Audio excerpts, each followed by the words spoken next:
A very good morning to you, and thank you very much for keeping your dials here on 99.5 in Accra, 100.3 Cape Coast, 98.5 in Kumasi, and 99.7 in Tamale.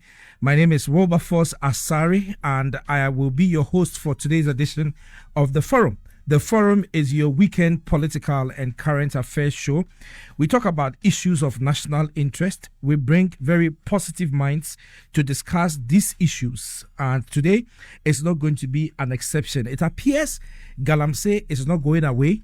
It has come back to the front burner, and we are going to be talking about it in earnest today. Again, the National Democratic Congress appears to be in search of the next presidential candidate of the party. And some people say that it has started so early, a year and some 4 months into the 4-year mandate of President Mahama, who cannot have a renewed mandate after this, is too early, according to some people, for the party to be in search of a next presidential candidate. But it is what it is, and we will make some time to talk about it today on the show. Hopefully, we will also talk about xenophobic attacks that have resurrected in South Africa. And it looks like our sister country or sister African country, every year we'll go through this cycle. We talk about it and see if we can find some remedies or solutions to this prevailing challenge. Just before I begin the conversation in the studio, let me mention quickly some 4 newspapers that I picked up while on my way here to the studio. So The Spectator is your weekend companion, and it says that Ghana's state of Ghana's cinemas awful. NFA embarks on rescue mission, and the National Film Authority wants to rescue our cinemas. It looks like all the cinemas have either become selling points or meeting points for various groups. Abutrika's extradition case, prophets, fetish priests demand pay for spiritual solution, lawyer reviews. And so the so-called prophets and fetish priests are saying that they are behind the grant of bail, and so he should be paid for their services rendered. I see. Okay. The other story here is celebrating Very Reverend Joshua Kweku Abuaje Organs life of faith, dedication, and selfless service. So yes, if you pick a copy of The Spectator, you will see the celebration of the life of Reverend Joshua Kweku Abuaje Organs. Okay, so The Mirror is the next paper, and The Mirror says that Douala care not luxury, according to Bobet Ngidi Lilo. Okay, Ngidi Lilo. So Ngidi Lilo is the one talking about body care. Okay, so 3 men remanded for alleged theft of company vehicle in Takwa. Ex-go waste at Cantamanto. Ex-go waste at Cantamanto as demand drops. And so people are not eating eggs anymore? Really? Okay. Daily Graphic is the next paper. Justice, human rights, dignity principles will guide anti-gay bill consideration. Constitutional and Legal Affairs Committee Chair assures public. Stories on page 13. I thought that this human rights bill was in good shape, and it was actually even passed by Parliament. Just couldn't get signed. And so I don't know what this person is talking about. Okay, so don't call African languages vernacular. Okay, so it's derogatory, and that's according to the UG Vice Chancellor. I agree with her. We cannot derogate on our own languages as a people. President unveils $270 million national AI strategy, $250 million computing center, $20 million implementation fund earmarked to create Africa's AI hub.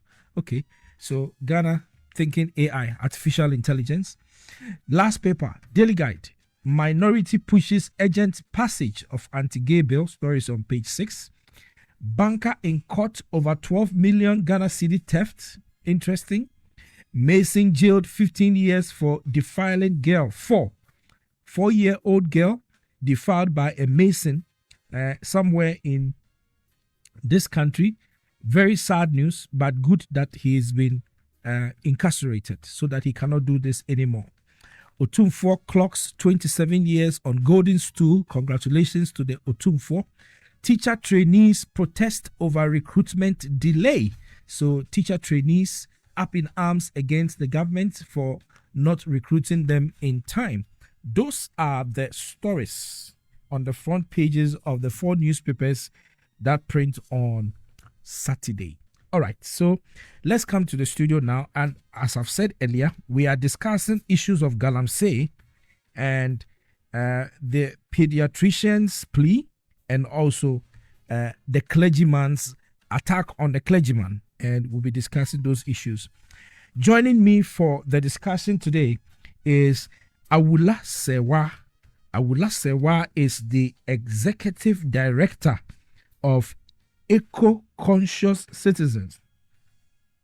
So Awula Sewa's organization is interested in the environmental situation in the country, and I believe in the rest of the world.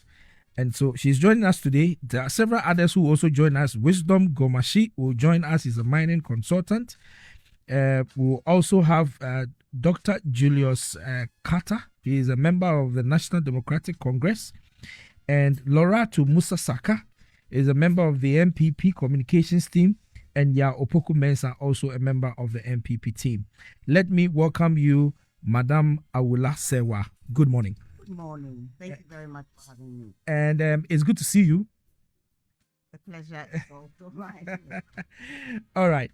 So, okay. I hope we are good to go. Okay. All right. Good. So, madam, your organization is interested in environmental issues and all that. You certainly are concerned about the issues of Galamsey in Ghana. From where you sit, what is the state of affairs when it comes to Galamsey in the country? Yes, eco-conscious citizens, we are interested in a clean, green, healthy, and serene environment. So, of course, we look at our green spaces. We are looking at the way, for example, parks and gardens all over Ghana, the prime lands are being built upon. We tried to stop parks and gardens in Accra, cantonments. We tried to stop a multi-story building from being put out on it. That was a few years ago. Right now, the case is in court. We have an estate developer who thinks that a green space should be used for estate, but that's another story. We are also concerned about, obviously, our forest, sanitation, and so on and so forth. Now, when it comes to illegal mining, the criminal activity that is devastating our landscape, that is destroying our forest reserves, we think that it's causing an existential threat. Ecocide is ongoing, and urgent attention needs to be put there. The analogy is that the house is burning. The house is burning. And when you have a fire service, you call them. You don't just use buckets of water. I don't know if Ghanaians appreciate the gravity of the situation when we know that we are being poisoned. Water is life. Water is life. About 60% of our water bodies are being poisoned. Our scientists have told us that as a consequence, our food is also being poisoned. And yet we don't seem to be taking the urgent steps that are necessary to bring this environmental terrorism to an end. Talk about environmental terrorism, ecocide. Yes. It's a new development in the global space. Yes. And people are actually advocating that we should have we should add it to the crimes against the crimes that are investigated by the ICC. So it should be one of the crimes. We should add it to crimes against humanity, genocide, and all the others. Okay, but let me just establish that we've been joined in the studio now by Dr. Julius Carter. Did I get your name right?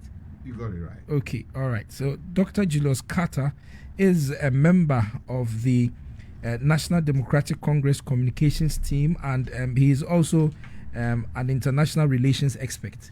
Good morning to you, sir. Well, thank you very much, my brother. And welcome. Thank you. Okay. While you catch your breath, I will still stay with my newly discovered friend, Awula Sewa. Okay, so the issues about Galamsey, perhaps someone would say, came to the front burner when President Akufo-Addo became president in 2017. Mm-hmm. We started a fight against it in 2017. The fight got really politicized, and it became a big political issue in the 2020 election. Post the 2020 election, it still remained a highly political issue, and 4 years on, it became another major issue in the 2024 election. Post the 2024 election, we now have a new administration that came into office. Well, now we cannot even say they are new because they've been here for more than a year. Yeah. So it's no longer new. They are a fresh administration, or the current government in our country. And it appears Galamsey issues is still a political issue. The reason why I'm asking this is that as long as this remains a political issue, do you see us making headway with the fight against it? You see, what I would say is that Ghanaians need to realize that we face an existential threat. Water is life. When all our water bodies are poisoned, our food is poisoned, we will die. Our forests are being decimated. Professor Frimpong Boateng said that our forests are pharmacies. So when we destroy our forests, we are destroying our pharmacies. Okay. So what we need to do is to depoliticize the whole issue. Because you see, it's not something that's going to affect just supporters of any particular party. Every single Ghanaian, and not only this generation. In fact, we're one of the worst generations. Our ancestors kept our environment for us, and we have presided over the worst decimation of our landscape.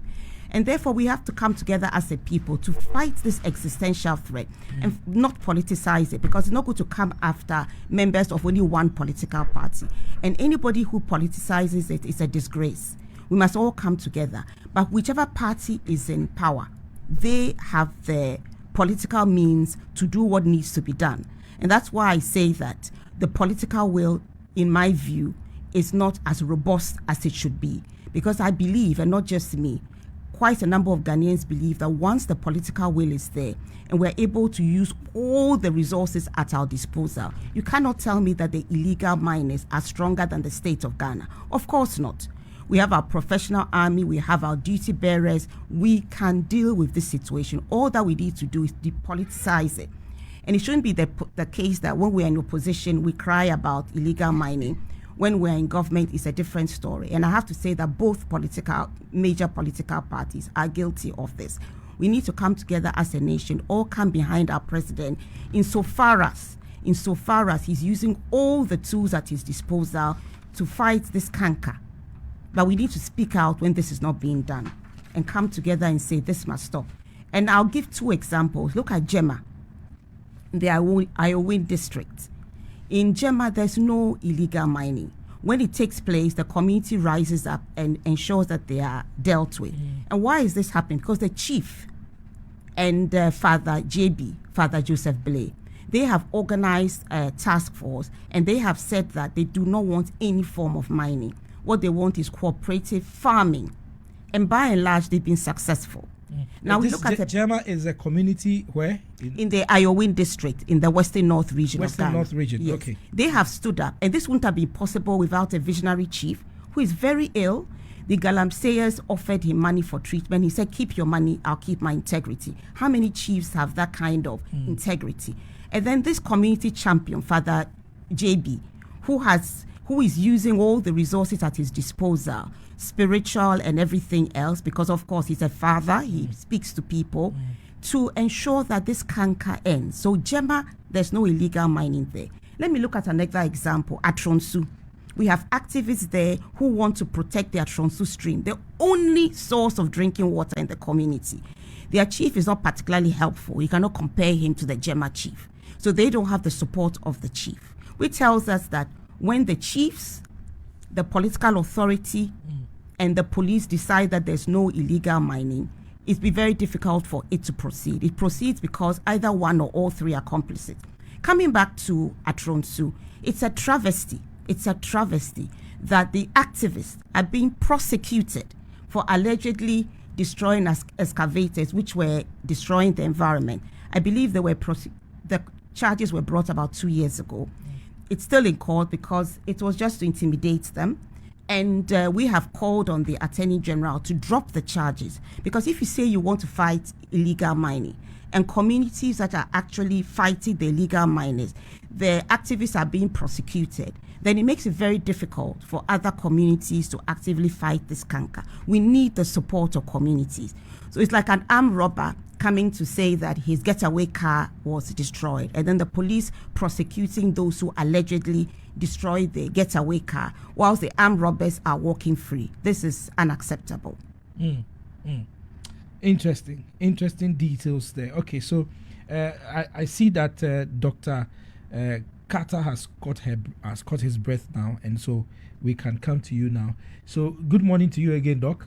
Good morning to you and the cherished listeners. Indeed. Sister, you're welcome. Thank you Indeed. very much. So the argument out there is that your political party, and for that matter, the government in power now, is really not interested in fighting Galamsey. And that is because it appears the government benefited from Galamsey communities. And so fighting Galamsey will be seen as fighting your supporters. Is that a statement put outside? No, so this is some perception. of the perception, yes. Oh, okay. I first of all would like to thank you very much for this question. My greetings to listeners as well as the NDC party, which I belong.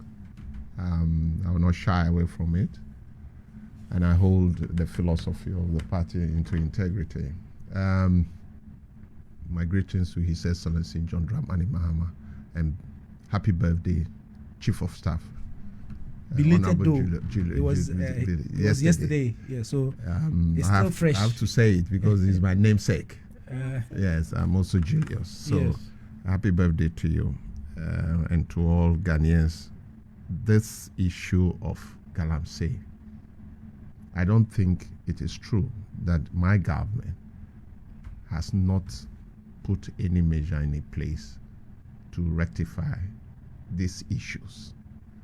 I'm vividly aware that before we came to power, there were certain strategic discussions at the policy and manifesto levels that we have discussed, because I'm the secretary to the Education Committee of the party. So I'm in tune with other cross-committee discussions. I believe that one of the things that we identify is that it has become a venture for smart making of money, but it destroys the country, which I personally, how lovely I am to close to nature, I will not agree that my environment are destroyed to the extent that it can be destroyed down to my bedroom. Maybe soon the whole Ghana, if you allow this, people can delve into it to our bedroom. It is not that. The government of the day has put measures in place in terms of institutional reforms. The key thing that we don't understand is when institutions are strengthened, the institutions are given powers, institutions are put in place, and there's proper procedural and structural management of those systems, it can control what you are talking about. Then again, I come to the point of agreement with my sister, where she gave an example to the fact that some chiefs, out of their leadership, credibility, and integrity, has done some work that is showing fruitful. My government is not sitting aback. But the fact of the matter is that we need to structure the system in such a way that everybody understands, hey, when you do Galamsey in a haphazard manner, you destroy yourself first whilst you are there. And you destroy the environment whilst you don't know you are destroying the environment. And I can tell you, the diseases are stated clearly, which the government of the day is also aware. So there are some measures put in place. Look at what the land Minister for Land and Natural Resources is putting in place every time they are. Yes, I would say that some people are condemning that Nana Akufo-Addo did. In the first part of his government, he did some strategic moves, swift-driven strategic move to curb the situation. But the fact of the matter is that the kind of business the guys are doing there is in the bush. So by the time you realize, you'll be surprised that damages have been caused. You mean they are ahead of the government? They are ahead of the security agencies? They are ahead of the system. Do you understand? And you have to agree.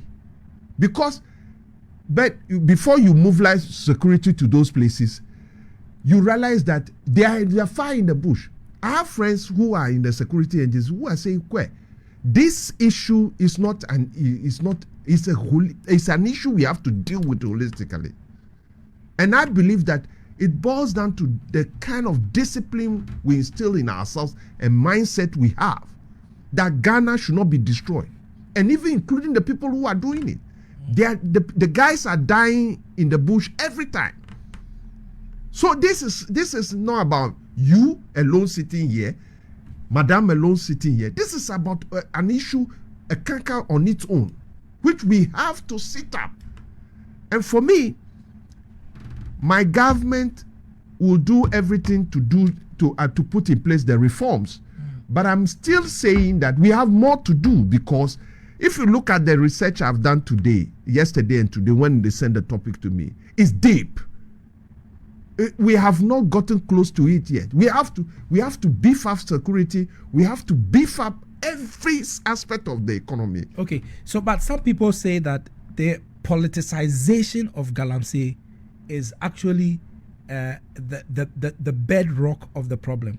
Madam here talked about the fact that we need political will, but the politicization has caused even more damage. Do you agree with the assertion that politicization of Galamsey in the country is probably the first thing we need to deal with if we are going to be able to deal with this menace? I'm telling you that one of the policy insights this morning, which I feel to talk about, is depoliticization enforcement. We need to depoliticize the system. Because whether NDC or MPP, we should cut away these political games we are playing with the Galamsey, which is a concern, and I will not shy away from it. That because of depoliticization, that is why the NDC government stood a firm ground to strengthen the institutions that will enforce those things. Because government, President Mahama alone cannot fight the fight. The people who are employed in all these institutions, including the security agencies, needs to be beefed enough to be able to face the challenge. And it must have the strong backing from the presidency. And that is what the government of the day, the NDC, is doing. Because when our institutions are weak, the system itself got broken. So I agree with Madam very well. I agree. When that saying is fact, I will say it. I'm not saying we shouldn't depoliticize. We have to depoliticize. And those politicians, so-called politicians who may be behind this kind of game, should know that they are causing more harm. They cannot stay. And I will not blame it on anybody. I blame it on ourselves. Okay, Madam wants to make an intervention. And then yes. Thank you so much, Yes. my brother. You see, what is of great concern to me is that it is true that we must, I think nobody would disagree that politicizing this canker is a very irresponsible thing to do. But let me say this, that a lot of the time, there are some decisions that only certain people can take. Look at Atiwa Forest Reserve, which was made a forest reserve in 1926. Also with the efforts of, it was a Nana Oforiatta, right? It was made a political forest reserve. Now look at Atiwa Forest. It's being decimated. It is being decimated. And yet we don't seem to be able to do much about it. Now, we have launched a campaign to have Atiwa Forest Reserve declared a national park, hoping that by doing this, the resources will be put there to protect it. It's a globally significant biodiversity area. 3 rivers take their source from Atiwa Forest Reserve, and it's the source of drinking water to over 5 million people. How can we sit down and allow illegal environmental vandalism to take place there? And then you rightly talked about strengthening the institutions. We have Forestry Commission, which is supposed to take care of our forests. They are doing the best they can under the circumstances. The CEO, I know, is an environmentalist, but they are not adequately resourced. They don't even have bulletproof vests. And you know that a lot of the illegal miners are armed. I know as a fact that 2 resource persons at the Forestry Commission have been shot. One of them, it wasn't by an illegal miner, but it was by a poacher. He's been shot and killed. Another one is in hospital. And I know that it would be wise to give them bulletproof vests. So at least when we are asking them to do the job, resource them. Resource them. This is not being done. So I'm hoping that with your intervention, they will get bulletproof vests. Then we look at NAMOS. NAMOS was set up to help with the fight against illegal mining. To beef up the forestry people. Thank you very much. But NAMOS itself is not properly resourced. In fact, when we had the dialogue with the president on the 30th of March, I was able to ask a few questions. The president graciously allowed me to carry on with my what you call quadruple-barreled question. And one of the questions I asked was the resourcing of NAMOS. And the president said that I think the Ministry of Finance will be dealing with it. Okay. But you see, we've been in government for over a year. Something that is urgent. You know, when the NDC first came, e-levy was urgent to them. It's been repealed. It didn't cause an existential threat. The betting tax did not cause an existential threat, but it's been repealed. In opposition, we're told that the president, in opposition, certain NDC members, including Sam George, that is, if what was reported is true, were saying that the president was the commander-in-chief of the armed forces, and if he wanted to stop illegal mining, he could do it in, 4 weeks, 4 months, whatever. Now we're being told that actually it's a marathon and not a sprint.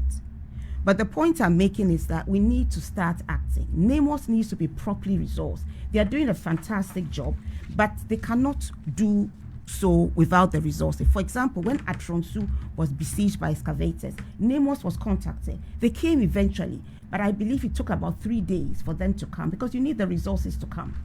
And in the meantime, there was a lot of devastation that took place because you know what excavators can do in a short time.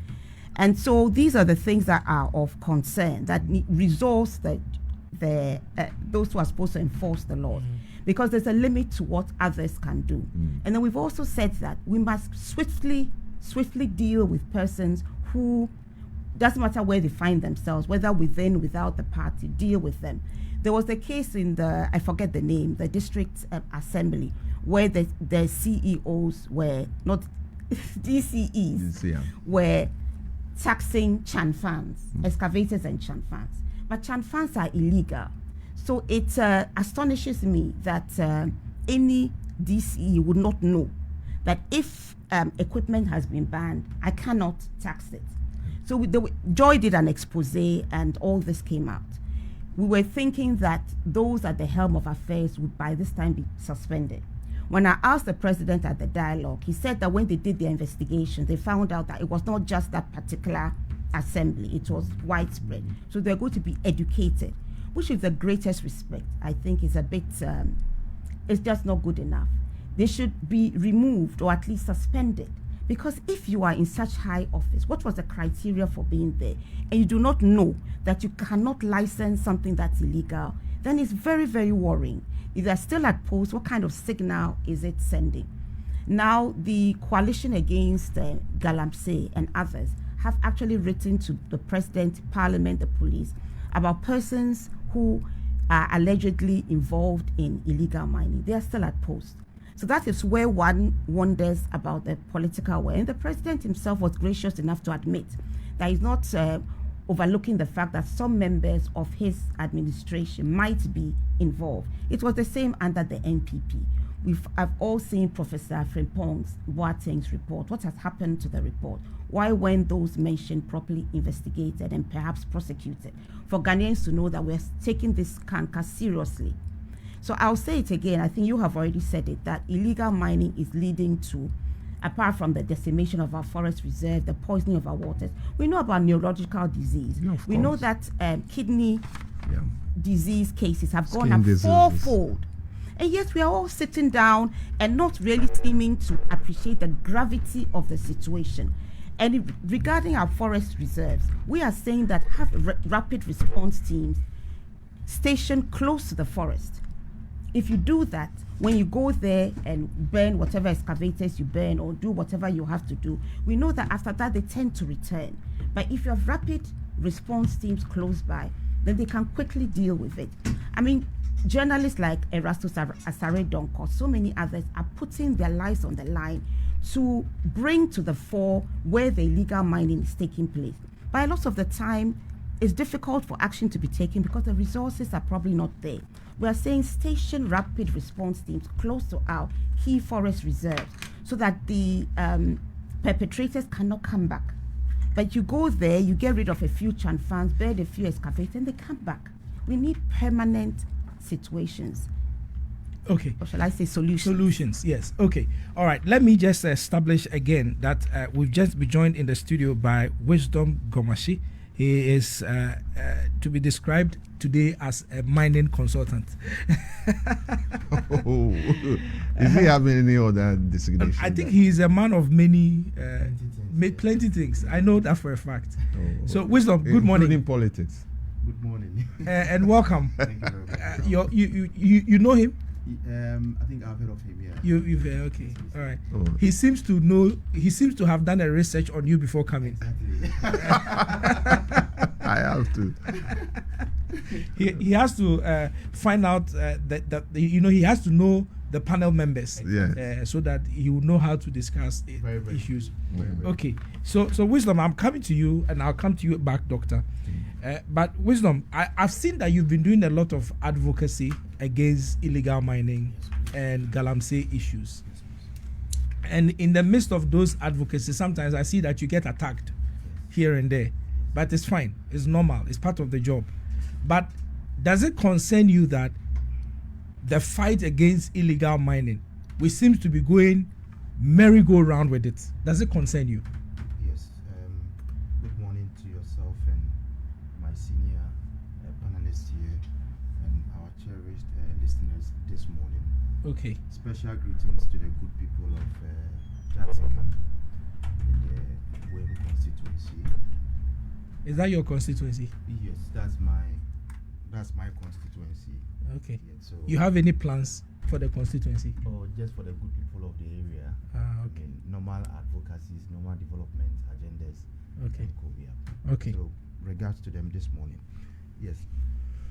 Regarding issues about illegal mining, I think illegal mining have been with us for decades. It just didn't start today. And when I was coming, I actually tuned in and listened to the conversations that were, being made. And as to whether government or Ghana we are losing the fight against Galamsey, the president himself have in one way or the other attested that the fight is getting difficult. And I will indicate that the only way we can get around this illegal mining issue is for us to be one. We need to be united. But the fact is, you don't politicize an issue and win elections with it and come into office and be asking people to depoliticize it. It does not work that way. Yes. So it will continue to be politicized then? No, we need to be, you see, we need to understand there is one connotation where when people hear politics, they see politics to be a bad thing. Meanwhile, it's the same politics that is used to elect leaders. Today, president is a president for the whole country. Meanwhile, he's from a political party, NDC. The minister responsible for lands, though he's a public officer, but he's a member of parliament also on the ticket of the NDC. So, decision makers are from political parties. They mount political platforms to propagate their views. So when other dissenting views are also coming, whether it's political or not, we should pay attention to what they are saying. I would start from the revocation of LI 2462. when the CEOs then raised concern in the previous government that 2462 is a cause of illegal mining and blah blah blah. That was never said. I'm sorry to interject. Hello. Nobody ever said it was a cause of illegal mining. I am coming. So what I'm trying to indicate is that it is on record. It is on record that the advocacy carried by the CSOs and co on this LI 2462, I can pull out publications to you where it has been indicated that President Akufo-Addo has brought this, LI in place and illegal mining is happening in forest reserve. It is all over. Is that the reason why it was promised that it was going to be repealed? The information are all is because out there. I recall that the extent that the NDC in their 120 days, they had a short 120 day, promised that to give sanity to our forest reserves. And I have a video here where President John Mahama was attacking President Akufo-Addo of opening forests for illegal mining activities. It's here. So respectfully, I will not lie on this issue. And as part of the 120 days NDC social contract, which they promised, it was indicated that LI 2462 will be revoked and sanity will prevail in our forest reserves. Ghanaians accepted it. Just a few weeks ago, the media coalition against Galamsey, with which I'm sure my big auntie is also part of, brought out a statement which indicated that post-revocation of the LI 2462, illegal or whatever mining has increased from 45 forest reserves to 50 forest reserves. So my point is that, one, the revocation of the LI in itself was not going to stop either the legal or illegal form of mining in a forest reserve. I held a view then, and I still hold that view today. And if we are going around these regulations, we should enter Act 703, which is the Mother Act, which is the Mother Mining Act, and rather make the necessary amendment that is on the LI 2462 bit. We had in the previous administration, you see, the reason I'm saying that we cannot call for deep politicization whilst the people who are in office today are also politicians and they are the duty bearers. Honorable Sam George, who is the current Minister for Communication in this government, indicated that every serious government should be able to end illegal mining activity in, I think, 2 weeks. He was very emphatic. I think Madam here has said this morning that I think he said he's 4 weeks. He says that the president was the commander-in-chief of the Ghana Armed Forces, and so within 4 weeks he should be able to stop Galamsey. 4 weeks. Yes. Fine. That is a month. And the government is in office almost 24 months now. They're getting close to 24 months now. So 12 plus 4, that will be 16 months. So 16. So we are approaching 2 years in office, and the conversations are still the same. But I will ask, what did the NDC promise in opposition in terms of how they intend to fight this illegal mining activity?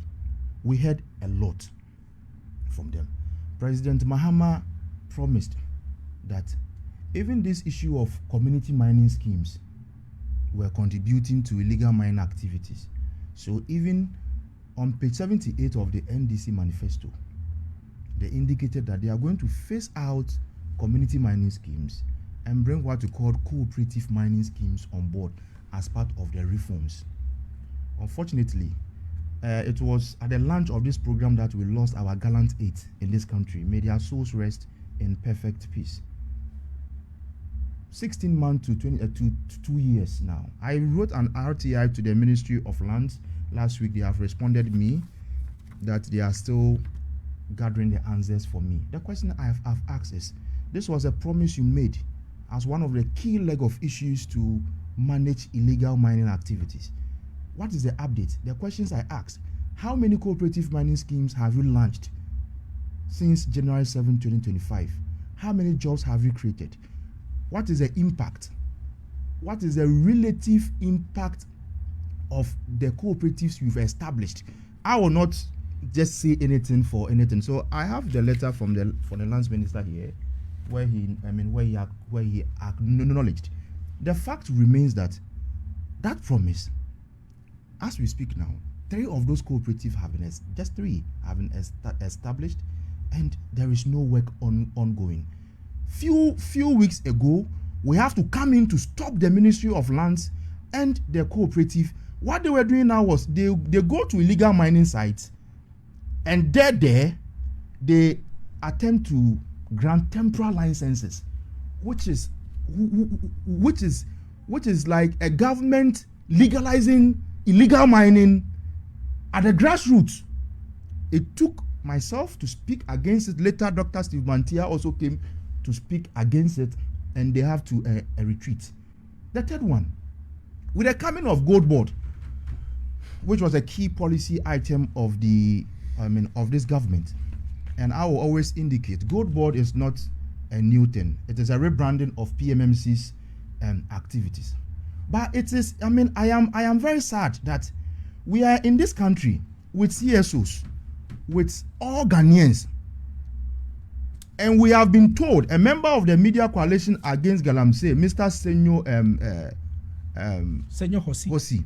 I have his video here on Newsfile, and his narrative was indicating that if Ghana is benefiting from gold from Gold Board, then there is no issue. And this was a response to a colleague panelist indications that some gold some of the gold which Gold Board purchases is from illegal sources.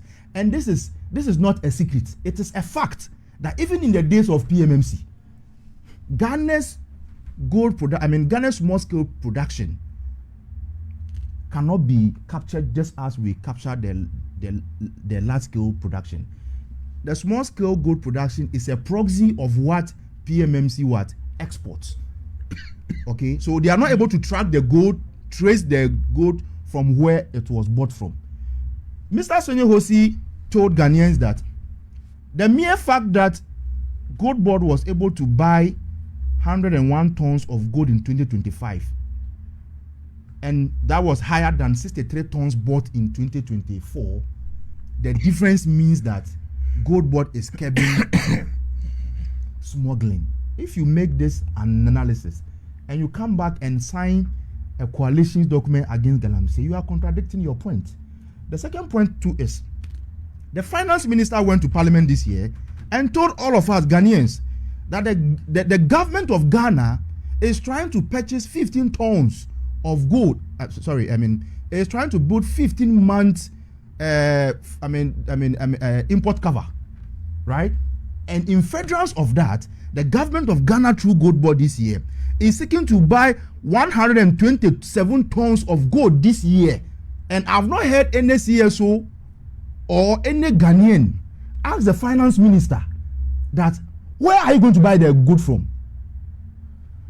Because per international best practices, per good practices, we should have asked the finance minister, can you kindly submit the list of small scale mining companies you are going to buy this gold from?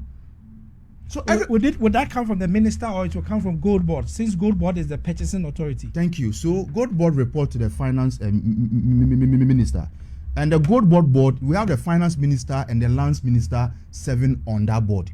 I have written an RTI to the Minerals Commission and the Gold Board for those information. The fact is that, and quote me here, the small scale, the licensed small scale mining companies we have in this country, licensed, cannot produce 127 tons as we speak. It can't. All the large scale gold mining producing companies in Ghana, their production is hovering around this figure.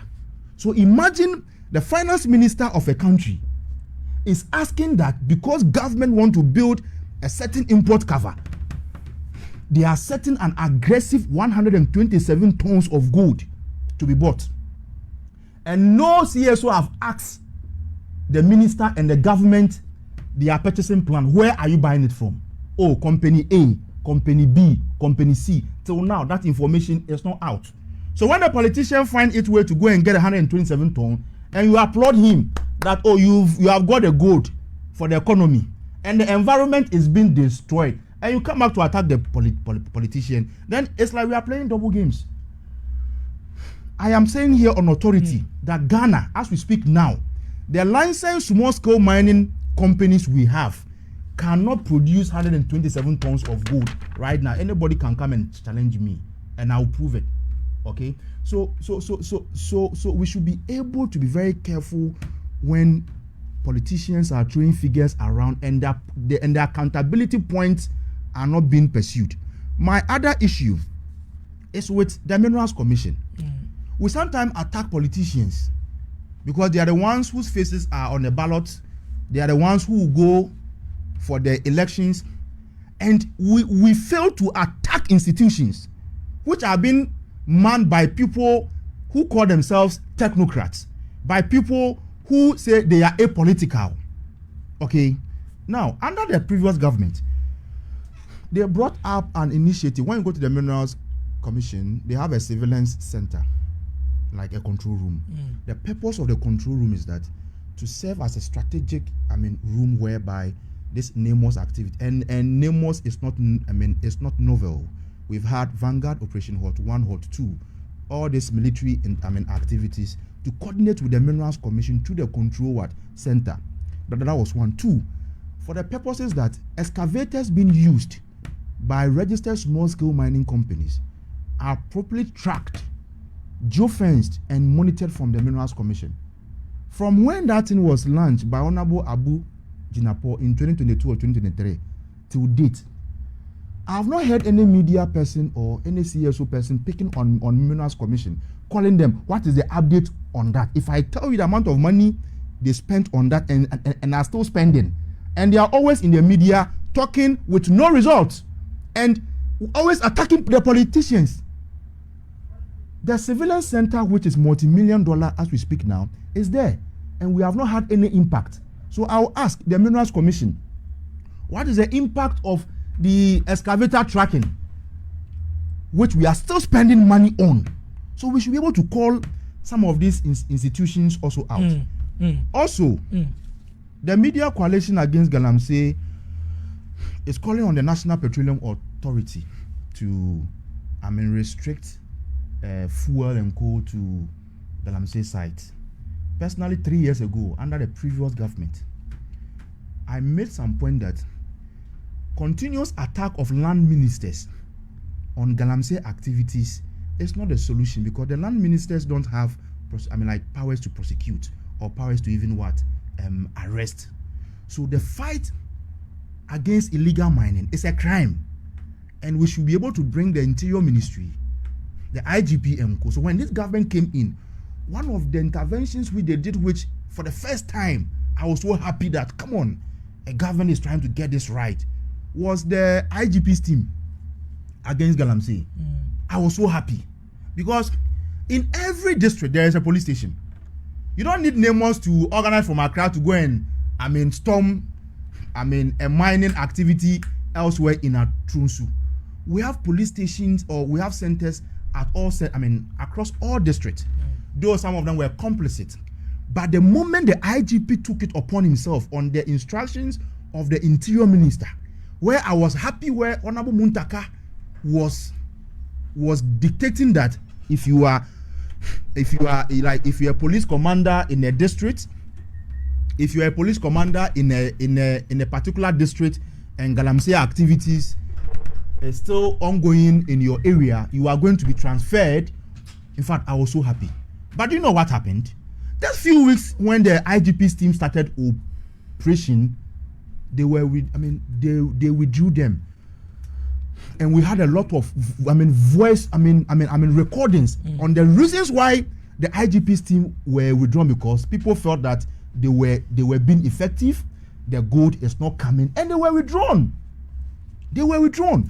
So I will ask government, the enforcement mechanisms we are talking about, I have indicated NAMOS, like Operation Hot 1, Operation Hot 2, it will be very difficult for us to have an impact on them. But you see, let's come back to yes. You see, Madam is going to go. Okay. So I wanted her to do a quick intervention, That's fine. and then after that I'll come to you to continue from where you Thank you very much. you are. Thank you very much. Let me also establish that Loratu Musa Saka, a member of the MPP communications team, has joined us. Madam, good morning. Good morning. And welcome. Thank you. Okay, so madam, I'll give you the right of way to intervene because I know you are stepping out in the next 5 minutes. Please. Thank you very much. I'd just like to quickly say that nobody thought that by revoking LI 2462 it was a magic wand to end illegal mining. What was being said, and I quite agree that the Mother Act is important, what was being said was that LI 2462 was legalizing mining in forest reserves, which we thought was destructive. And yes, it is true, after LI 2462 was passed, it opened the way for more mining to take place in the forest. But I want to say that I completely agree with the point about the IGP's team. Illegal mining is a criminal activity, and therefore you need to get the duty bearers, who are the police. So yes, the IGP's team was doing a good job, and it's a shame that they were withdrawn. But I want to just, before I go, say this about cooperative mining. You see, whether you call it community mining, you call it cooperative mining, call it any name you want to. If you're not prepared to enforce and monitor and ensure that people are mining where they're supposed to mine, not mining in communities, not mining by water beds, not mining in buffer zones, the name doesn't change anything. I particularly was not particularly excited about community mining, only because I looked at it and I realized that if the robust monitoring is not in place, it's not going to change anything. And therefore, what we actually need to do is to find out that do we have the capacity to monitor small-scale mining? Do we have the capacity to do so? Issuing licenses like confetti, when we know very well that we are not going to check that whoever has been issued with a license is doing the right thing. And let me say this, having a license doesn't mean that the mere fact that you have a license, everything is going to do well. I have a driving license. So because I have a driving license, I can drive whilst intoxicated. I can go through red lights. Of course not. Driving license just means that I have been through some protocols and I know what is right and wrong. But I need to obey the highway code. So let's not think that just by giving cooperative mining license, then people are going to do the right thing. Unfortunately, my concern is that we don't seem to have the robust monitoring and enforcement in place. In fact, we seem to be allergic to enforcement. And that to me is a key point. And yes, it is true that we need to look at the tracking of the gold, because where the gold comes from is very important. I know that they say they're going to do some tracking, but I do recognize that we have depoliticized everything. We're thinking about Ghana, the health of Ghana. Having so much gold and doing all the development we want to, and the cost is going to be the destruction of environment and the poisoning of Ghanaians. I don't think it's a logical trade-off. We need to actually ascertain that where is the gold coming from. But I'll just end by saying that we face an existential threat and we can solve it today if we choose to do so. We just need to have the will to do so and hold those persons accountable. I think I said that if the chiefs, the police officers, the political authority say they don't want illegal mining, it will be very difficult for it to thrive. It thrives because a lot of the time, either one or all three are complicit. And so if we have key performance indicators, you rightly said that there are police stations almost everywhere. Illegal mining is taking place under your nose. Why is it continuing? If you can't do anything about it, maybe you have to go and somebody else should come. So I think that's about it. Thank you so much. Okay. Thank you so much for... Madam, we want to also thank you for coming, though short, but still riveting. Thank you. So that's Awula. She's the Executive Director, Eco-Conscious Citizens.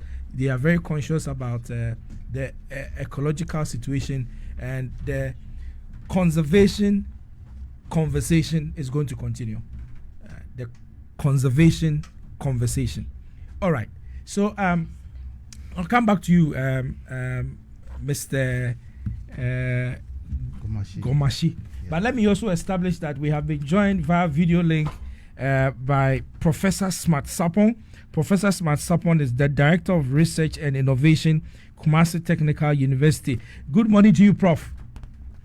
Hi, Wilberforce. Good morning. And it's good to hear you. I'm going to come to you. I hear you are an expert on environmental issues as well.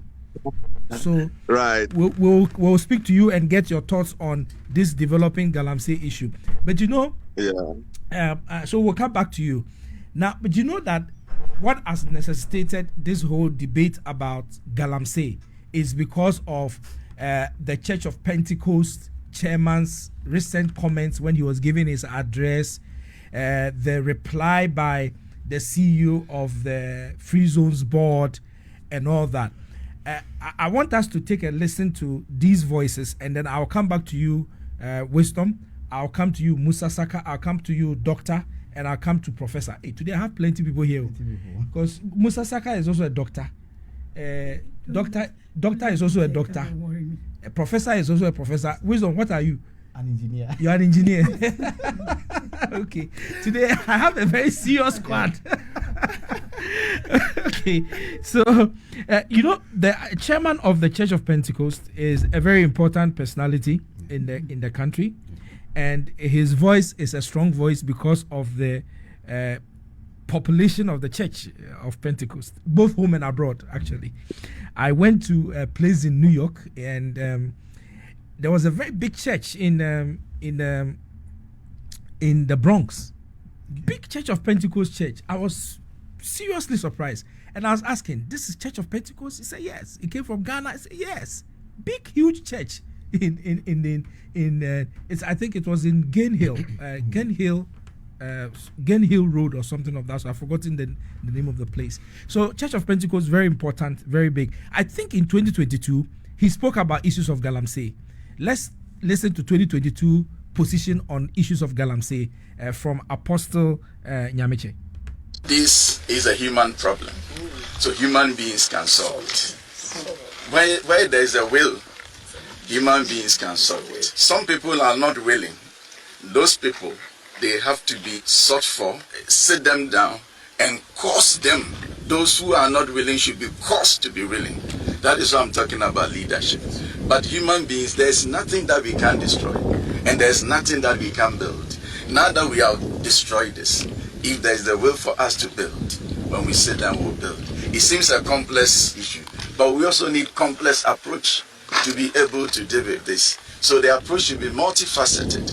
When we sit down and Ghanaians put their mind to this, it can be solved.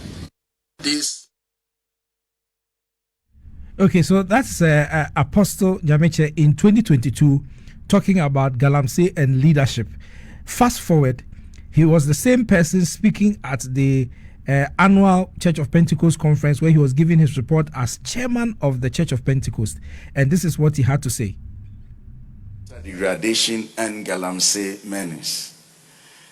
The extensive pollution of water bodies due to illegal mining has hampered traditional water baptism in some mining communities, necessitating a shift to synthetic rubber pools in several districts to carry out the ordinance. Retention of souls. While we give glory to God for the multiple of souls won, a critical challenge, unfavorable rainfall patterns, and the deterioration of cocoa farms have disestablished the livelihood of members who depend on agriculture and farming. These unpredicted environmental conditions, along with the seasonal migration of fisher folks, continue to impact the steady financial growth and stability of affected local assemblies. Human capital constraints and literacy gap.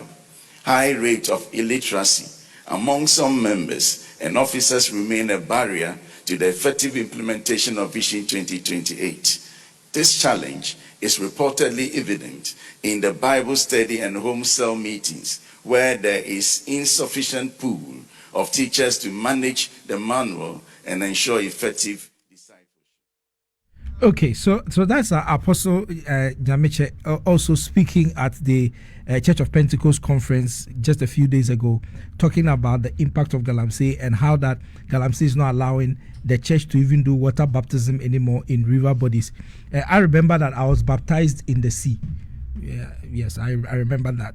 So very interesting developments there. But I think what brought about the controversy was when the Free Zone's CEO, I believe, Miss Ewusi, decided to reply the Church of Pentecost chairman. And I listening to the Church of Pentecost chairman, I have a feeling that the Church of Pentecost chairman was just making a very innocent point and was making a very clear point. And so this is CEO of Free Zones Board responding to the Church of Pentecost chairman's comment. Oh, yeah, you Pentecost head and the chairman. Yes. Get the best channel. Then next time, okay. Ma form to that level. The country. Okay, so yes. From Free Zones authorities. From me, Dr. Maria, we say yes. Then next time, we will descend it to that level. More fire. So descend it back from. More fire. But you're no politician now. We will deal with him as a politician. Something I can see you. Yeah, the any dear man. Me the any dear man this time. Say what ye nyamini. Say angwa one also. What you say? And young onesome, and one is so sad, come a candle can. Young person, me say, ye dear need dear man. So, ye Pentecost of war chairman. Okay. Sakasana or Kasayano. A highly political statement. Who's that? Yes. How? Nanado, Etiasino, Eti Akunyasono. Na Oko in Kua mining communities now. Na in so net is pampa. Which made the one sasa nebu sem. No Ghana ha no ni Ghana. Oh no Ghana. Now Ghana ha na oni Ghana. No Ghana. Wo hu ya na wo hu ye. And Nigeria buy your measures are what put in place. And so no affair etimi rane. Stability level that etimi e flow. No fire. Eti won to mean na wan kan chen say hu difference. E bia wo ensuo ni mu. Ensuo na ni ate e flow say na nado time na ensuo no e flow. Eti say we ye sofo. Na say asem a da ho aye no kre. Wo se wo beyi wasofo ntade ato ho. Afa political dress as a political lens akasa. Next time you be treated as a politician. This time you're the best panel. Yes, no. Osha suni ni sofu juma. Se na nado tena so na ensuo ntimi enflow. Na ensuo ntimi rane. Na would to me esha forest no mu ense Ghana no. Se wo se wo ehun na ensuo na ni ti no. E no ba be kasa statement. Na nado tena so. You're the best panel for this. Okay, so that is Our Lady Ewusi making her point about her position on the Church of Pentecost chairman's position. Okay, so this is the plan. I'm coming back to you, Wisdom, and then after Wisdom, I'll come to you, Madam Hajia, and then I'll come to Doctor to respond, and then I'll go to Professor to baptize us with the professorial grace. I'm told that we also have another panelist who is also joined via video link. Let me. Oh, Yao. Okay. So Yao Poku Mensa is also joining us via Zoom. Yao, good morning. Good morning, Yao. Good morning. Please, can you hear me? Yes, I can hear you. So Yao is a member of the MPP National Communications team. He decided not to come to the studio to join us via video link. He would explain to us in diagrams and in figures after we have finished with the show today. Okay, so Wisdom, I'll come to you to wrap up your thoughts, and then I'll come to Musa Saka. Wisdom. Okay, thank you. So when you listen to what the Free Zone CEO said, I think he's a public officer.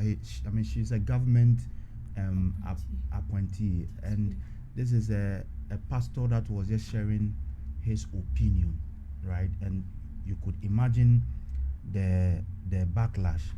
I will reiterate that in the Fourth Republic, Galamsey didn't start under the 2017 to 2024 presidency of Akufo-Addo. As a matter of fact, if there was no Galamsey, he wouldn't have even put his presidency on the line in 2017.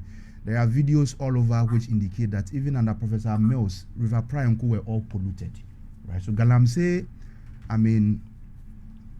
destruction of our water and all those kind of stuffs was ongoing before the coming into office of Akufo-Addo. And you see, my senior brother was indicating about some reforms which the government currently has brought up, Nemos and Co, right? President Mahama was at Edumbanso during his 2024 campaign when he told the people that, see, you the young ones that President Akufo-Addo is sending soldiers to come and arrest you. You people are just finding some small food to eat. When I become president, I will grant you all amnesty, right? So that was somebody undermining the fight against illegal mining at that point. And now you are coming to tell us that we should give more money to the same people you are undermining. 9 months have been given 150 million Ghana cedis to, for their operations. If you give them 1 billion Ghana cedis, they won't do anything. They will just misuse the funds. Why do you say so? Come again? Why do you say so? Oh, but the president of the day made it clear to us that the people who are involved in the illegal mining business, it's not the people we send the soldiers to go after. I'm not the one saying it. I have it here, printed here. And so we should rather be chasing the appointees. And recently, President Mahama even indicated that his own people, appointees, chiefs, and co, blah, blah, blah, are involved in the illegal mining business. So we should not even call for more money for them, because the president has even indicated that. Then I also want to add that Honorable Amakofi Bua, his tenure as land minister will be an example of how not to be a lands minister to manage small-scale mining, to manage illegal mining activities, because the result is very poor. And his tenure will be a kind remembrance that Ghana, there was a time a lands minister came and illegal mining became worse. Let me benchmark it here.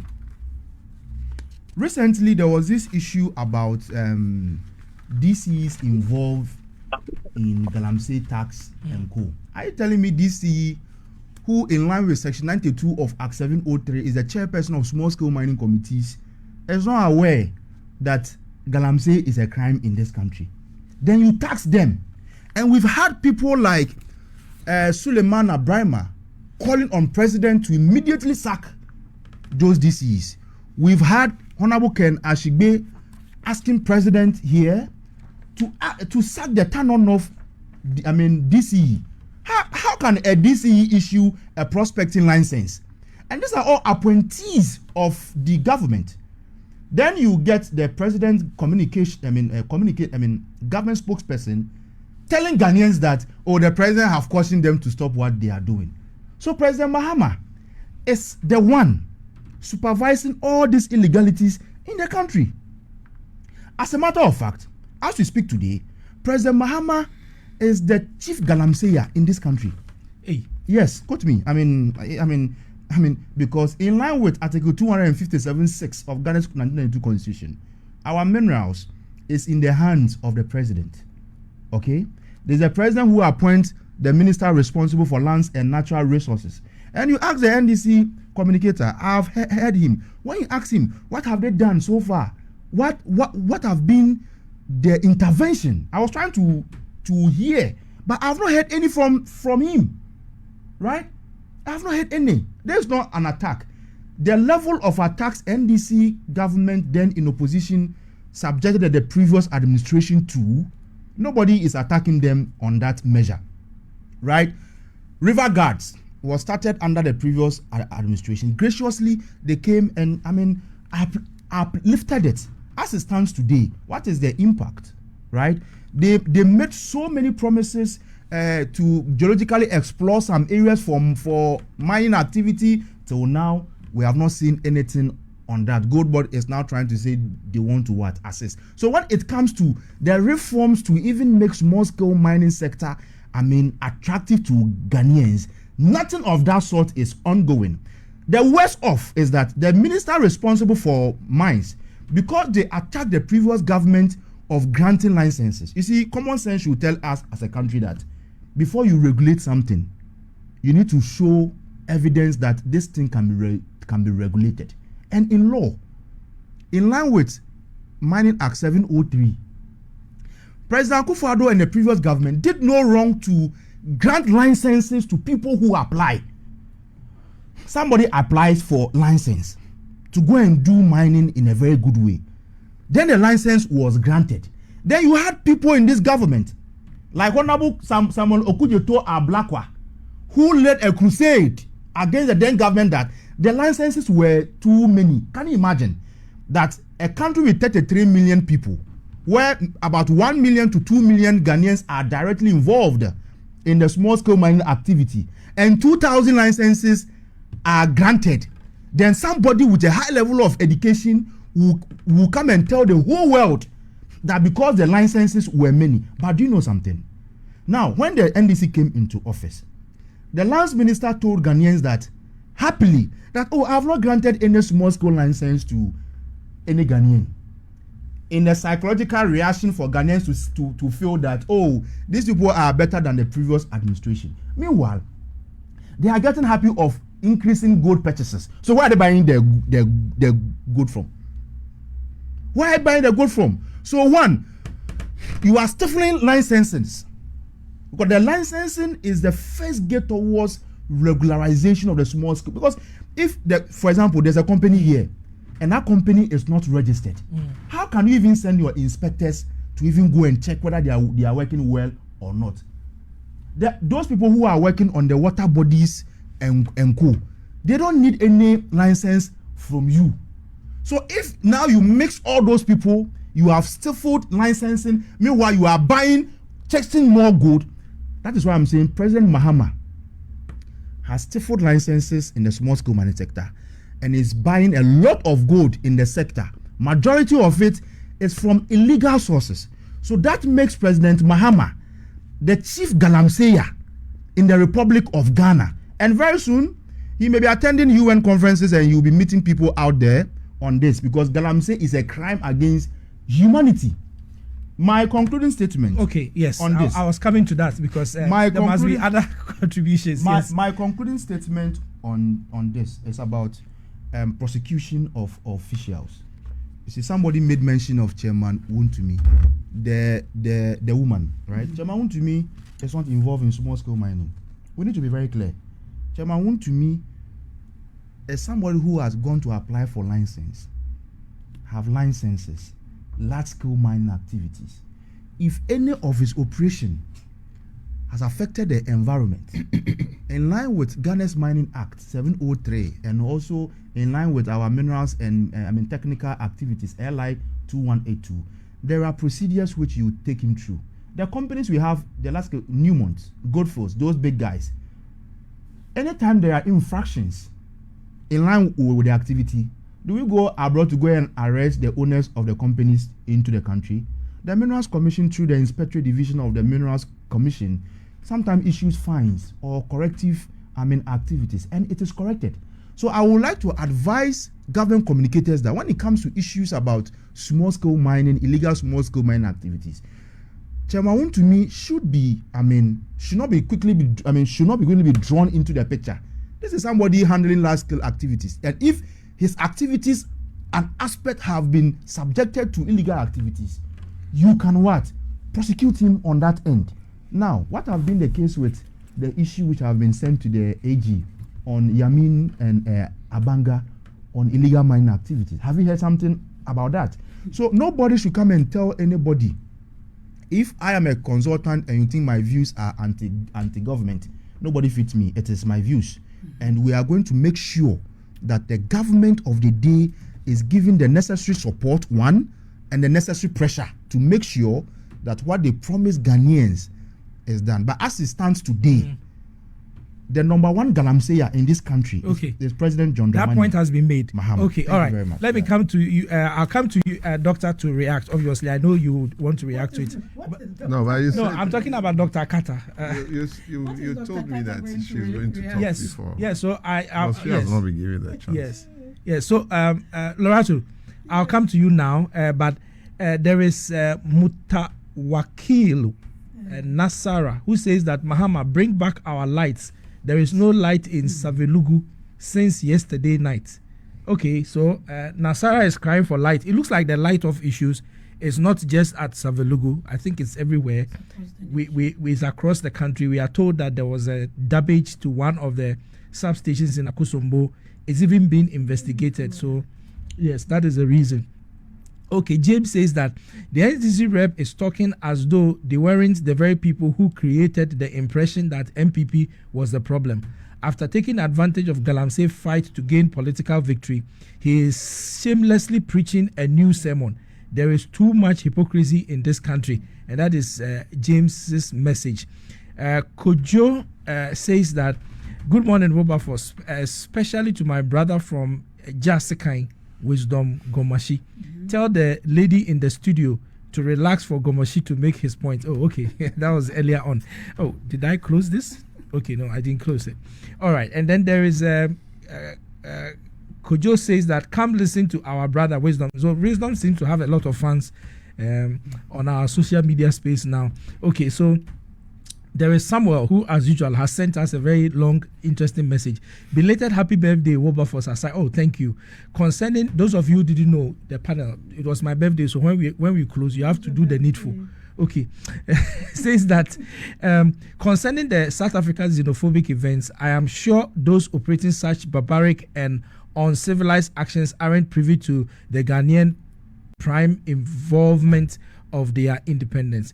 It shall serve them good not to continue this diabolical, if not revisit their prehistoric records. I think they are being ungrateful to the very Ghanaians who supported them with money, political will, education, and many other aids in obtaining their political liberty. Late Mandela will be weeping in his grave if he hears this unacceptable act of the South African people. The earlier they seize this, the better it shall help them as well. The international civil organizations must condemn this brutality and all that. Okay, so Enoch says that, Wilberforce, are you sure she is a proper doctorate degree holder? Oh, who are you talking about? Anybody who I say is a doctor is actually a doctor. Okay. Okay, all right. So Enoch is referring to the CEO of the Free Zones Board. Okay, I don't know about her doctorate, but she's referred to as doctor, so maybe she has a doctorate. Even if it is honorary, there's a doctorate.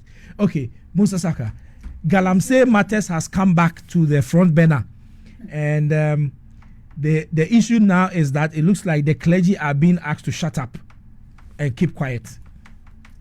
Good morning to you. Good morning to our viewers here and listeners. Good morning to Dr. Carter.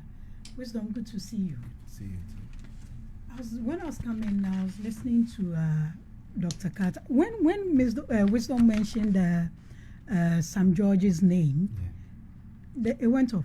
So we didn't hear what he said about Sam George. What went off? The transmission went off.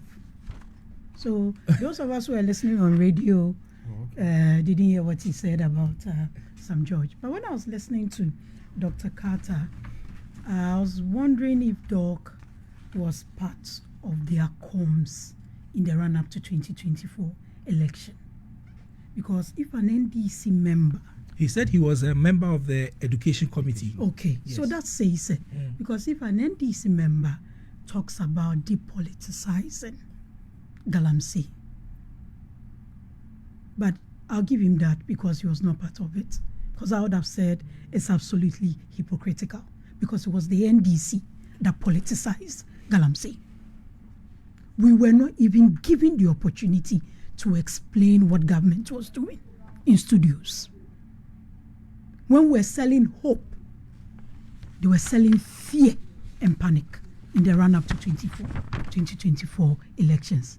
And as that Malawian proverb goes, men are trapped by their words and what bulls by their horns. That is what is happening to the NDC in government.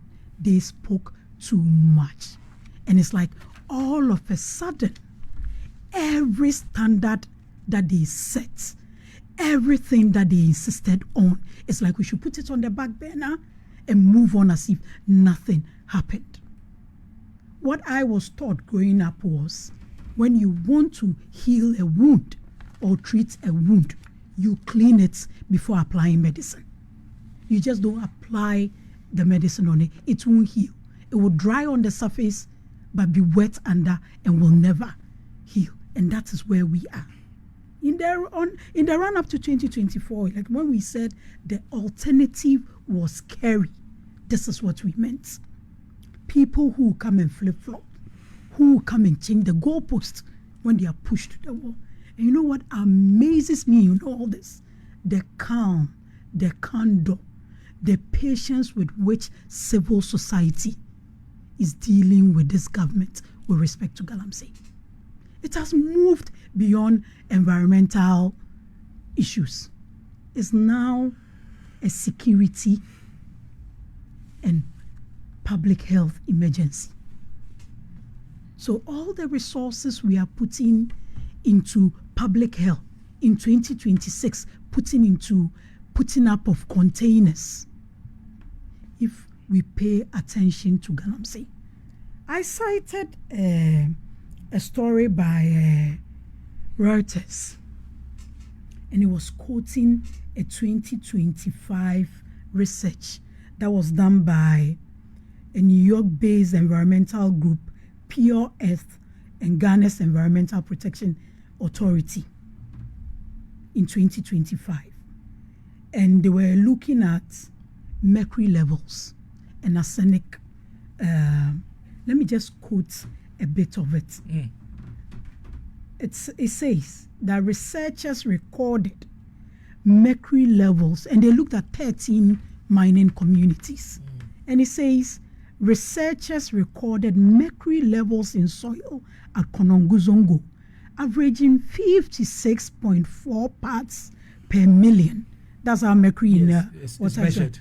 Far above the 10 ppm safety threshold set by the World Health Organization. Peak readings in the locality hit 1,342 ppm during the research period. Then you go further down and they caption cumulative exposure a serious health hazard.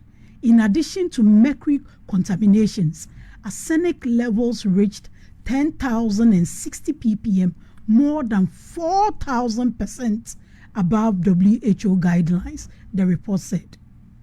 So you look at these things, and for me, it's not new. Because these were conversations we're having, but the NDC then, in their quest to just hold on to power, we're not ready to listen. We're not ready to be citizens. Politicize everything that had an impact on our health as a people. Today, Pediatric Society has released a statement. It's moved from environmental activity. Now it's a public health emergency. It's a national security threat. And all we are being told is what? NIMOS is working. This person is working. We've been fighting Galamsey since 1989. The peak of it was when the NDC politicized it. That pushed President Akufo-Addo to come and say he was putting his presidency on the line. In 2020, we lost all the mining communities. The only place we won marginally was Takwa in Suayem. What did he do in 2017? Mining was banned for a year, right? So you have us fighting Galamsey since 1989. Then just for the quest of being in government, citizens decide to politicize it. Granted, we will not go on that tangent with them because it's our problem as a nation. The only thing since the 1989, the only thing that stood out in the NDC's promises in the run-up to 2024 was arresting financiers. After he said he was going to give amnesty to those who were caught on the Galamsey sites. How far with that? When you push, they'll tell you, Chairman Wuntumi. Is that what they promised? Or they are still operating in that frame of mind that Ghanaians have short memory? Is that why they made those promises and now cannot fulfill them? I think that the earlier this government looks at Galamsey beyond just the environment. It's their own research. The story I quoted from was published in September 2025. It's on the Reuters website. So it's not, and it also brings out a lot of moral questions. It's the get rich quick syndrome. What has happened to our morals as a people? What has happened to our civic education as a people? I will get the technicals to come and help your microphone now. I'm sorry. What has happened to Okay, I'm going to ask you to move from here and come this way. Let me finish my point. So this posturing of the NDC as if everything is under control is deceptive, and I think they really need to look at it and prioritize this. As for the CEO who was lambasting Papa Osofo, when I listened to the audio, you know how someone is outraged at something and you listen to her and you are forced to go and look for the genesis of that thing. And I was wondering what the man of God said. Yeah. And this is someone who has been consistent in his fight against Galamsey. So if we move to it affecting our environment, it is now affecting babies in the uterus. Not when they are born. It's affecting them in the uterus. Pediatricians are seeing children with deformities. Hitherto, when someone is diagnosed of kidney issues or other acute illnesses, it's lifestyle that is first. But now, people who don't even have any business with such lifestyles are having such conditions because the air we are breathing, the aerosols and all those things, all those chemicals drying up. That is why when we were in government, we kept on saying, look, we need to do this together. See something, say something. Let's approach this as a people, not political parties. The NDC said no. Samjo said what? The president can solve it in a week.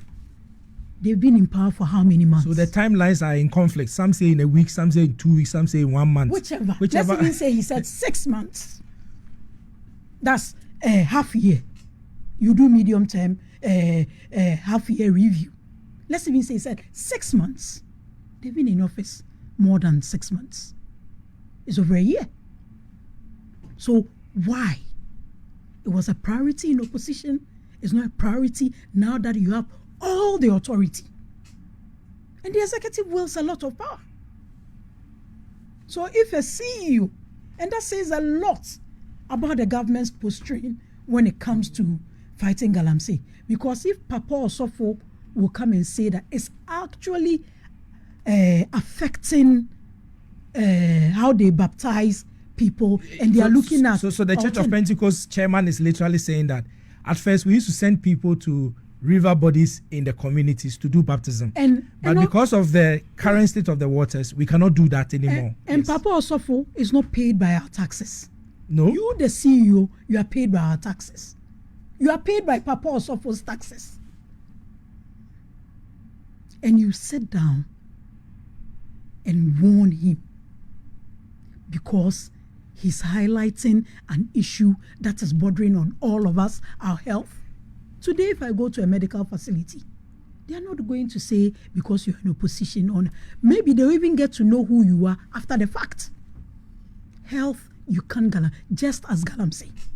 Then you go and sit on radio and lambast a man who is drawing your attention to an issue, a man of God. And now today you want to play God and determine those who are anointed and not anointed. But you see, I also stepped back and tried to analyze this particular person. This is the same woman who prioritized someone who snitched as against their hard-working grassroots. She prioritized someone who betrayed. Is she the one who said Choboy doesn't win election? Okay. So right. You also step back and you go back to her utterances and you realize that her principles are even a problem. And you calm down. Because She doesn't get it. Probably she still thinks she's in campaign mode, which most of their officials are anyway. Because if after 1 year you are still referring to President Akufo-Addo, you are still referring to Dr. Bawumia, you are still referring to past appointees who benchmarks with people who have been rejected by the electorate. We explained, we put in effort. Who strengthened, which one is sitting here? That's a sector. Who strengthened the monitoring units of Minerals Commission? It was the Akufo-Addo administration. Licensing. Wilberforce, how do you regulate someone you haven't licensed? Who changed the licensing regime of mining companies in this country? It was the Akufo-Addo regime. He banned mining for a year so we could understand what was happening. You rubbished all those things. And today you've rubbished everyone, shut everyone down in this country, and now you are taking it to men of God. Just because he stated his opinion. And his opinion is a fact and the reality that is not even just our health. It's not threatening our religious. Your party has taken a position that Mary Ewusi should be sacked. Oh, but if she really understood what is happening in this country, I believe that she should have done the honorable thing. What about us? A second is a lot of time in a politician's life.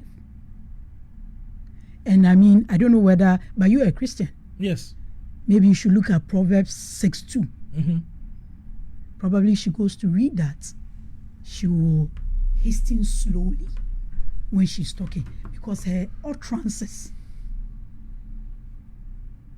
don't say much. I mean, I don't know who is questioning her title as a doctor, but I won't go that far. But I think her utterances, yes.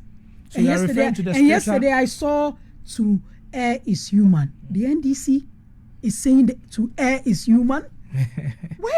So the scripture they think we are what? We are some ignorant people in this country that you say A is what should be done, and when it's being done and it's not in your favor, it quickly to err is human. Okay, so the scripture you are referring to is Proverbs chapter 6 verse 2, which says that thou art snared with the words of thy mouth, thou art taken with the words of thy mouth. So snared and taken. Okay, so you wrap up for us. Yes, so Professor Smart Sapong and I think that the honorable thing for the government in power to do is go to apologize for the things they said. Rally everyone together like we proposed and they refused. And let's just say it. And the energy with which CSOs pushed the Akufo-Addo Bawumia administration, I think that same energy, because now it's gone beyond the environment. It's a security emergency. But it looks like the CEOs these days it looks like the current president seems to have a lot of meetings with CEOs. He invites them to his office to meet instead of the the CSOs making any arguments on radio or television. These days they meet with the president a lot in his office. So what has been the outcomes? The outcomes of those meetings?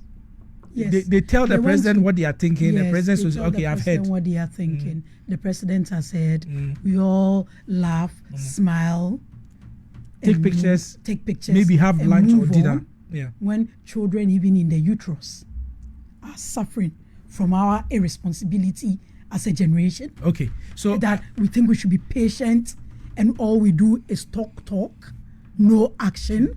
No, I don't think it's acceptable. Abdul Basit Mahama has sent a message. He says that LI 2462, Environmental Protection Mining in Forest Reserves Regulation 2022, now repealed, was actually far more restrictive and environmentally cautious than what typically applies to mining outside forest reserves. The law itself was not lax. If anything, it imposed heightened safeguards because of the ecological sensitivity of forest. In my view, the law was even over-designed just for accountability and answered the key pillars of responsible mining, including access. That is, who can mine, the method, i.e. how mining is done, monitoring, i.e. who oversees it, and finally, yet importantly, restoration, i.e. what happens after. The law is gone, but what has changed? That's a question that Abdul Basit Mahama is asking. That's a very intellectual analysis. I mean, Abdul Basit Mahama is that intellectual, if you ask me. Okay, so Abdul, thank you for your message. Let me come to you, Doc, to react, and then I'll go to, there are some few other messages that I need to read. I'm sorry. So there's James who says, Wilberforce, please tell the lady not to be surprised about silence of the CEOs. So you mean CSOs and other key voices in Ghana. They are all members of the famous WhatsApp group and allegedly receiving allowances. That is James's message. And then there is Isaac who says that, do you know that we have a member of the Council of State under this administration who is involved in Galamsey? What happened to the DCEs under this government who are collecting money from Galamseyers? What has happened to Oscar Oforilabi, the Upper Denchira constituency chairman? JDM is truly a Galamsey kingpin because he told us he knows his own NDC members are into Galamsey. What has he done about it? And this is Ibu. He says that he's Ibu in 2nd D. Okay. All right. Please, Doc. Yeah, thank you very much. One second. And just to tell Professor Smart Sapon that I haven't forgotten about you, and then also I haven't forgotten about you. Just after Doc finishes, I'll come to both of you. Doc.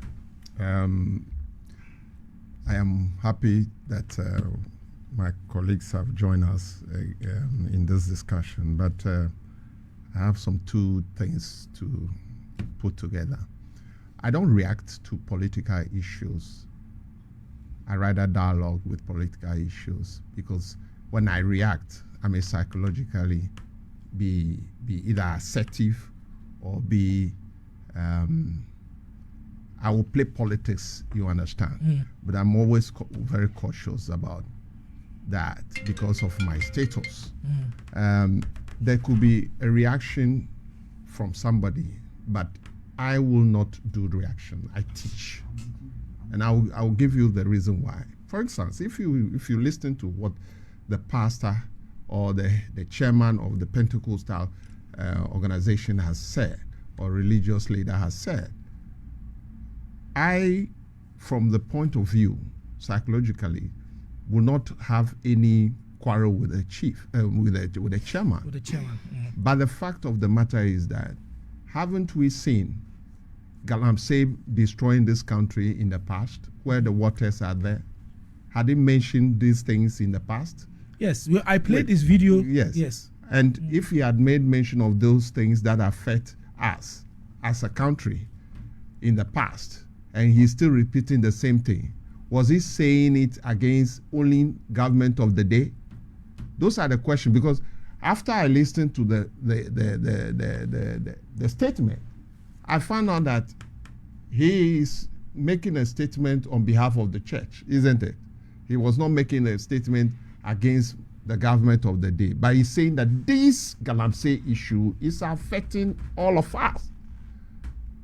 And that is the bottom line. I'm practical about that.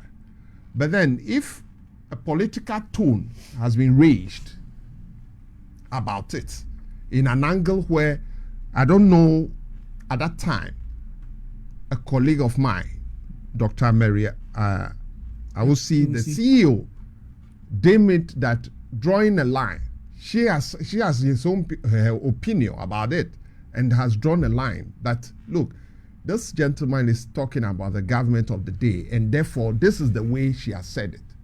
And she came back to apologize. Am I correct? She says that if Ghanaians feel offended, then she apologizes. Yes. So for me, there could be some psychological tone or moral tones that didn't sound well to her, and she made that statement. But if I stand in my shoes and such a statement is made, if it is directly against the government, I will say it. If it is not directly against the government, I will address it properly. You understand? So it depends on the person in question. I wouldn't say that she's right or wrong, but the person in question, what is, in my view, I don't have anything against it. You understand me? For the chairman saying this. But the fact of the matter, it is out of political tone. I'll come to that. I'll come to an example of that. And I wouldn't rubbish anything. The reason why I am saying that we should depoliticize is the interest of Mother Ghana. That is why I made that statement. And I made the statement because I'm not looking back to look on somebody before I make the statement. I made a statement because in my own opinion, children, mothers, brothers, sisters have been affected by this canker. So I make that statement in the knowledge base that I have, so that we can address it as a moral, as a health issue, as a security issue, and clean up this thing and make this country environmentally friendly. That is the basis. Okay. Now, two, I've heard my brother saying that John Dramani Mahama is now the chief Galamsey. I want to tell him that which part of the Act 703, that means that if government in power, the president who is the executive, states that he is the one who is the chief Galamsey. In case he's making those statements, I want him to give me the law, the legal basis upon which he's saying that. Because to me, so far as I know, a leader of government, who is the president and the executive of the arm of government, delegates power to various institutions, various sectors of the economy for delivery of service to Ghana. So if you are saying this, I can't believe on the platform he's saying it. Is he saying it that he wants to tarnish the image of the government, or he's saying it because he's an opposition? And if that is the case, whether he's advocate or whatever, as for me, my interest is that we should understand that the statement you have made, if I want to react in terms of the term you have used, and I'm going to be fighting political battles here and there, but are we here in the interest of Ghana? That's the bottom of the line. So for me, he should know that he has stepped out to his bounds. But I won't face him with that kind of language. I won't use that language. Nana Akufo-Addo was in power. Bawumia was in power. I've now used utterances against them before. I've been communicating so many years. I've not done that. I'm 35 years in this game. 35 solid years in this game. I've never done that before. Because when I'm going to make my analysis, I look at me being here today as a government. And then if I'm off government, what is my personal integrity and the dignity I have? That's the issue. So when I speak straight. So what he said, my president is not Chief Galamsey, of course. And I don't believe that is Chief Galamsey, because no law, no circumstances would it be. I want to emphatically let him know. Okay. All right. So point well made. And I'm coming to you, Professor Smart Sapon now. Abdul Basit Mahama says that listening to the embattled CEO Kinley with a cooked ear, I am tempted to believe that there is nothing left in the right brain, nothing right in the left brain for power-drunk political appointees. Okay. And then I am also reliably informed now that the CEO of the Free Zones Board has a PhD in adult education from the University of Ghana. So her doctorate degree is from adult education from the University of Ghana. That is what gives her the right to use the title doctor. Okay. You want to respond? Just one.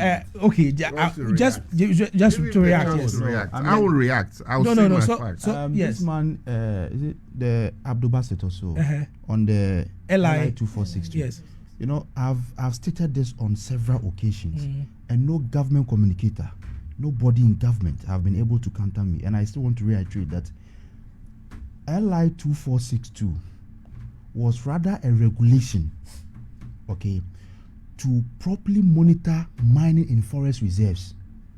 And we need to understand that it's not President Akufo-Addo that gave licenses to companies to mine in forest reserves. Newmont, Ghana Limited, Achim Mine, is in the forest reserves. It was granted 17 years before LI 2462 came into existence. Tiranu Gold Mines is mining in the forest, a reserve in the western north. It was granted 15 years ago before LI 2462 came. What Dr. Bassett has indicated to you, LI 2462 brought stricter guidelines. And I'm asking the government communicators that they should pull out just one license, which President Akufo-Addo granted on the back of LI 2462. But do you know what happened? You see, there is a publication by City, by Mustafa Gbande. This was 8th May 2025. He said, Akufo-Addo approved Galamsey that ravaged forest and water bodies. And I'm telling you today that President Akufo-Addo never signed any license. You see, we need to educate the public. And I associate myself with all what he has brought. You saw, there's also a woman indicated that what I said that their advocacy should rather go into the act. She attested to it. So nobody should come on this platform again and make reference to LI 2462 being a tool. But if you, my senior brother have asked that I should point out the legal basis for which I call the president.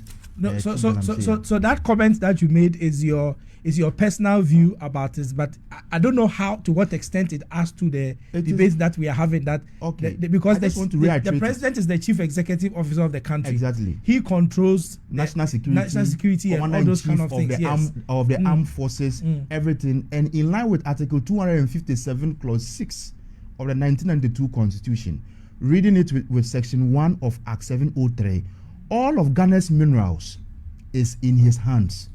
Okay, he gave us all the solutions that the previous president was not using his powers properly to manage illegal mining activities, i.e. burning of excavators, which we had MPs like Suhini insulted President Akufo-Addo that why should they burn excavators? We had Baba Jamal attack the president. So they had all the solutions.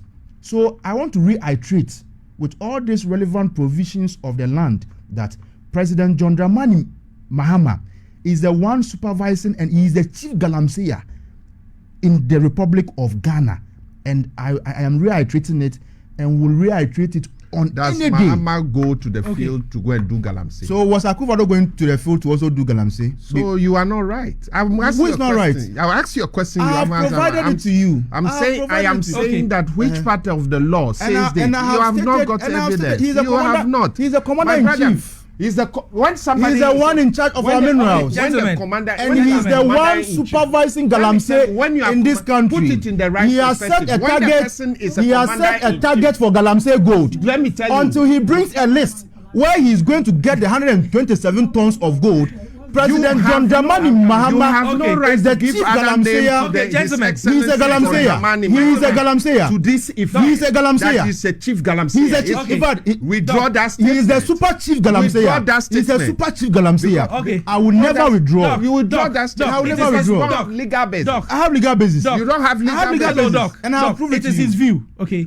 Let's leave it. The president can sue me, and I'll come and defend it. I will not condone with that. Okay, so let me come to Professor Smart Sample. Professor, the president deserves a high. President Mahama is a galamseyer. You said there's a proverb. I gave you a proverb in yes. That says okay. Yes, Prof, I'm coming. Isn't that the situation now? Okay, all right. I don't know about that. Okay, so Prof.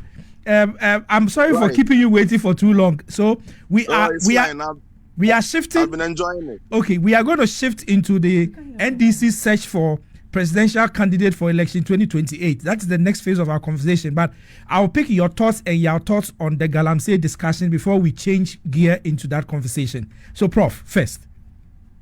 Right. Thank you, and a very good morning to the team in studio and our cherished viewers across the world. Let me start this way. There's nobody called a politician, no Wilberforce. In fact, better still, everyone is a politician, because the concept of politics has different branches. It's not limited to party politics only. So, I mean, we at UTAC, for example, we may want to put together a team of leaders to fight for our interest and our development and those things. That is politics, but it is not party politics. In the church, there are a group of people who have come together and they have selected leaders, including Apostle Nyameche, and the work of the leaders is supposed to seek their welfare and development. That is also politics, but it is just that is not party politics. So when I hear the party politicians say, "You are not a politician, I am a politician," I don't get it. What do they mean? Like, what do you mean by somebody is not a politician, you are a politician? Don't generalize every form of politics to be political party politics. It is there. You form your association, you use your elephant as a symbol or the umbrella, and you also go through the same process.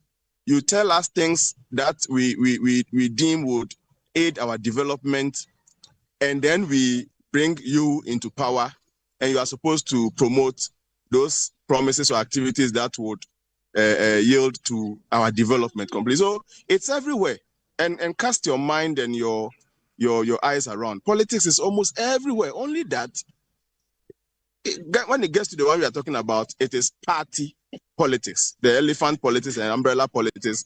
But they shouldn't say on your politician. If he wants to be a politician, he should come. What does that mean? On your party politician, that is fair. He has never been a party politician. But don't think that politics is all about party politics, being MPP or being NDC, and so he cannot talk. He also has some people he has sworn an oath before that he would seek their welfare and promote their development. So it gets to the point where he is reporting to the people, and he says that in respect of the sacrament of baptism, we are having a challenge from the Galamsey areas, and they are unable to do the river baptism. So by way of a solution, he was recommending that every central assembly, like every district head, should do something like a pool or a fountain or a synthetic river for purposes of baptism, while they continue to engage and unite with government and other forces in the fight against Galamsey. That's a summary of all that he said, and he was reporting to his people. He is also a leader, just as President Mama is a leader and owes us some accountability, and he does it once a while through the State of the Nation address and all those things. He was also doing the State of the Church address. Don't make your politics more important than his politics. I mean, I'm using the English word politics, not the way people take it. And so that is the first point where I think Madame Ewusi got it wrong. He thought that in this world, when you say somebody is a politician, the person must be a party politician or an NDC person or an MPP person. The world doesn't start and end with NDC and MPP. She must get that one right. And that it is in my right. For example, me, Professor Smart Sapon, once a union secretary, to stand and say our conditions of service is in this state, government must rise and act to it. Don't come and call me politician like the way she has called somebody. I'm also leading people, and I'm doing what I sworn an oath to do to make sure their well-being and those things are properly catered for.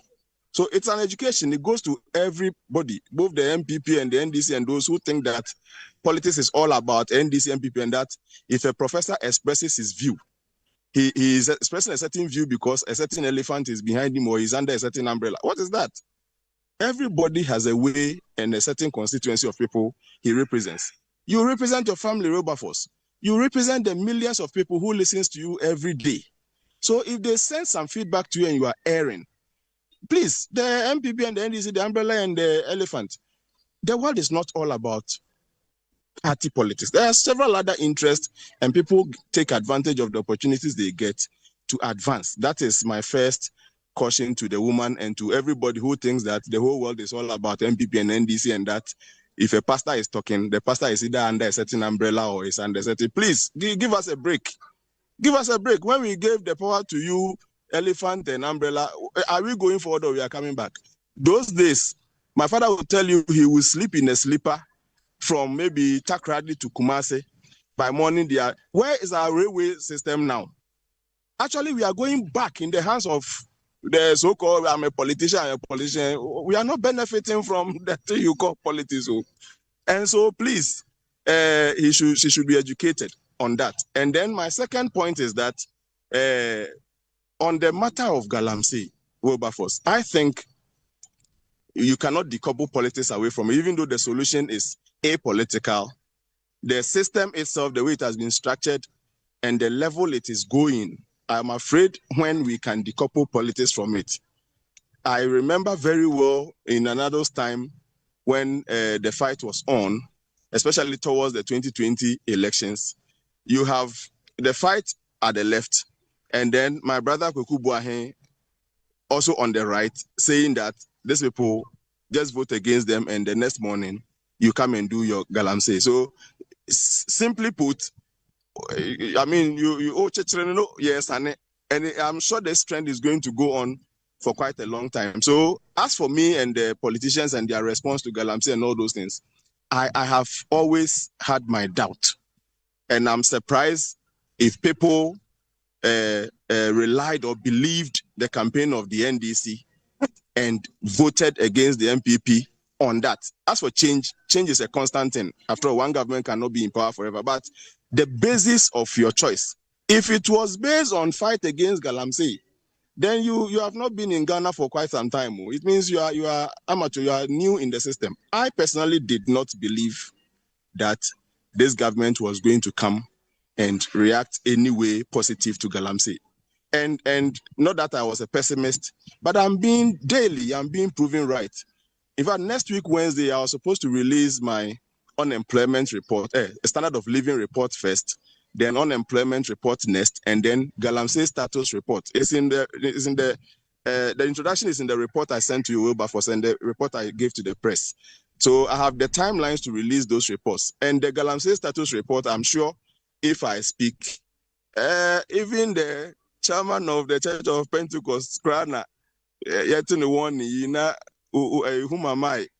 Do you get it? But we will still continue to. You see, but we will still continue to give the needed feedback we need to give. Mind you, we are all citizens, and we too have some constituents we represent, whose interest and development is also paramount to us, just as President Mama is also taking care of all of us, just that a certain minister is also in charge of something else. So I will give my report, I think, next 2 weeks. It's ready, though. If I have to do it next week, I can do it ahead of the standard of living report. But, I mean, they are all ready. I'll share with you. And it is a form of feedback. Please, you have 4 years to rule per term. And this is just the second year out of the 4 years. I am pleading with the so-called politicians who think the world politics belongs to them, that any comment that comes, don't be happy of the positive comments. They may be leading you astray. Take the comments that appear to be negative. They are the ones that needs response. They are the ones that need some reaction that will maximize the public love and all those things. And they should live every single day accountable of how the day went. The votes they got in 2024 election is not static. It is very, very volatile. It is moving each day. It can move towards you or it can move away from you every day, every single day. And so they should live accountable of each day and ensure that at the end of the day, they are able to say today, the way I conducted myself has added some votes to the NDC or it has taken some votes away from. Don't be lured into the fact that all is well. And you hear some of them saying, whatever the case may be, the NDC will win power, blah, blah. That statement is quite deceptive. The reality doesn't support that statement. Yes, the surface of the river may seem still, but it is possible that some cocoa farmers are somehow disturbed at the down there you are not seeing. It is possible that some nurses are not too happy. It is possible that some teachers are not too happy. Don't lose focus. Don't lose sight of some of these minor things. So-called politicians, please, this is free advice to you. My solution to the galamsey situation, I have said it, I think, once on your show. I want to take this advantage to repeat myself and I will land. I am thinking that the call for state of emergency was purely, a political slogan meant to lure people to vote for the NDC, and I'm consistent on that. I didn't believe anything about NDC response to galamsey in the campaign. I didn't believe it. It was going to be one of the least choices or basis for which I was going to decide to vote. I wasn't, because I saw that they were just playing politics with it. But my solution is that, yes, let us not do state of emergency, because the minerals are there, we still must mine. Some way, somehow, the gold is helping to stabilize our economy and all those things. And the problem of Ghanaians is not about the mining. It's about the way in which we are mining. Now, we are doing very, very irregular, unorganized, scattered form of mining. Every part of my constituency, for example, is a mining site. That, for me, is a very serious threat to my constituency. So if I take my constituency as a case study, we have about 24 or so electoral areas with assembly members.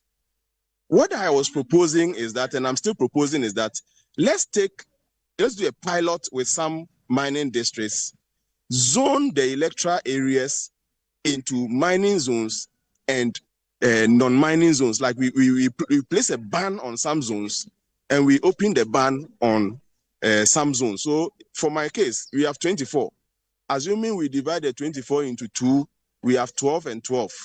Let's agree with the chiefs and owners of the land and the areas. Which 12 are we opening and which 12 are we banning? Mindful of where the River Ankobra passes. I have the Ankobra through my constituency. I have the tunnel at the up north there between our boundary and the Awin-Swaman boundary. So these rivers and those will guide us as to the areas where we should ban Galamsey and the areas where we should open Galamsey to. And for miners, illegal miners who are at the area where the ban is placed, we will lead them into the area where the mining is allowed and then allocate sites or concessions to them. By so doing, we will be regularizing them, registering them, and making sure that enforcement and monitoring is done within a certain jurisdiction. Then the chiefs and the people and everybody will know that, yes, we as a people sat to declare these areas no-go area for mining. What are you doing here? Do you get it? Then we can directly prosecute you for entering into a no-go area. But for now, we are doing this, we are doing that, community mining, blah, blah, blah, and everywhere is mineable. In my report, you will see that new mining sites are being opened regularly. It carries percentage well over 80%. So when you say Galamsey is going down, and my report from the mining area says new mining sites are being opened regularly, who are you deceiving and what are you saying? Do you get it? So I still think that we can try this. Yes, we don't want to do the complete ban, but we can't also allow it to be scattered everywhere. Everywhere is a mining site. That is bad. Let's save some part of the land for posterity. At least the land, even though it has been degraded, if we declare the area no-go area, for the next 10, 20, 40 years, it will see some life back. We can reclaim that area and then maybe rotate it some time to come. Maybe after every 20 years, we would ban the area where we allowed and monitored and make sure that it was being done properly, and then open another area, allowing the fallow period to also apply at the next area we would ban and all those things. This is very, very simple. This is very, very practical. Let's do a pilot. If it works, let's expand it to all the other districts that do mining. But that's for the rhetorics, and we will arrest this. In fact, assuming without admitting that Woon to me was the financier of Galamsey in Ghana. Today, he is not in power. He's actually been arrested. His items have been seized. His finances have been frozen and all those things. But the water bodies are still destroyed. So now the financier has been arrested and taken control over. But still the thing is going on. So who is actually doing that thing? And we have the president helplessly tell us that his own people are into it.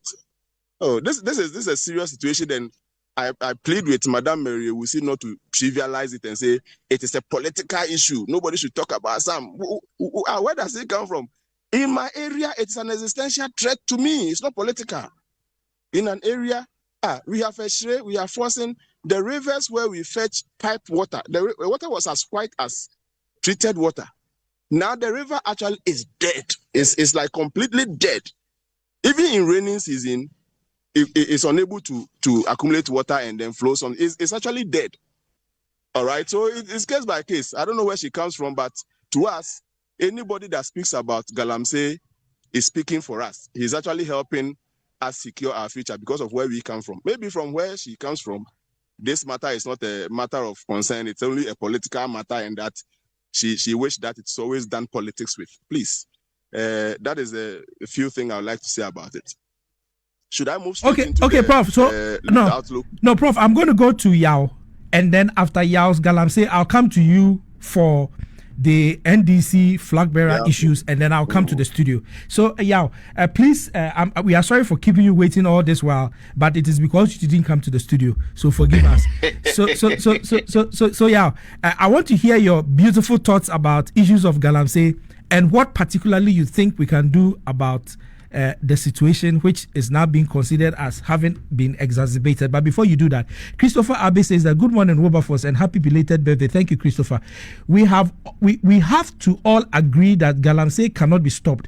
The NDC government and the hypocritical CSOs have no desire to do anything. Ghana is a failed state. Well, I don't think Ghana is a failed state, but maybe the issues of Galamsey, you may have a point, but I believe something will be done about it. Kojo says that, thank you, my brother, Wisdom Gomeshi. What is good for the goose is equally good for the gander. Akufo-Addo is not a human being, right? It's a question that Kojo is asking. Samuel Ofosuba says that when Honorable Martin Amidu was referring Akufo-Addo as the mother of serpent of corruption, the very NDC communicators who are now mourning when President Mahama is named as the chief Galamseya, must be known that you initiated these vulgar namings. Do your homework well. For what is good for the goose is also good for the gander, and that is Samuel's message.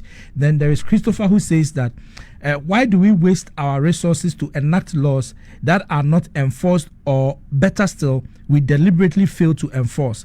In the UK, law enforcement is number one. All the Galamseyers are NDC executives now.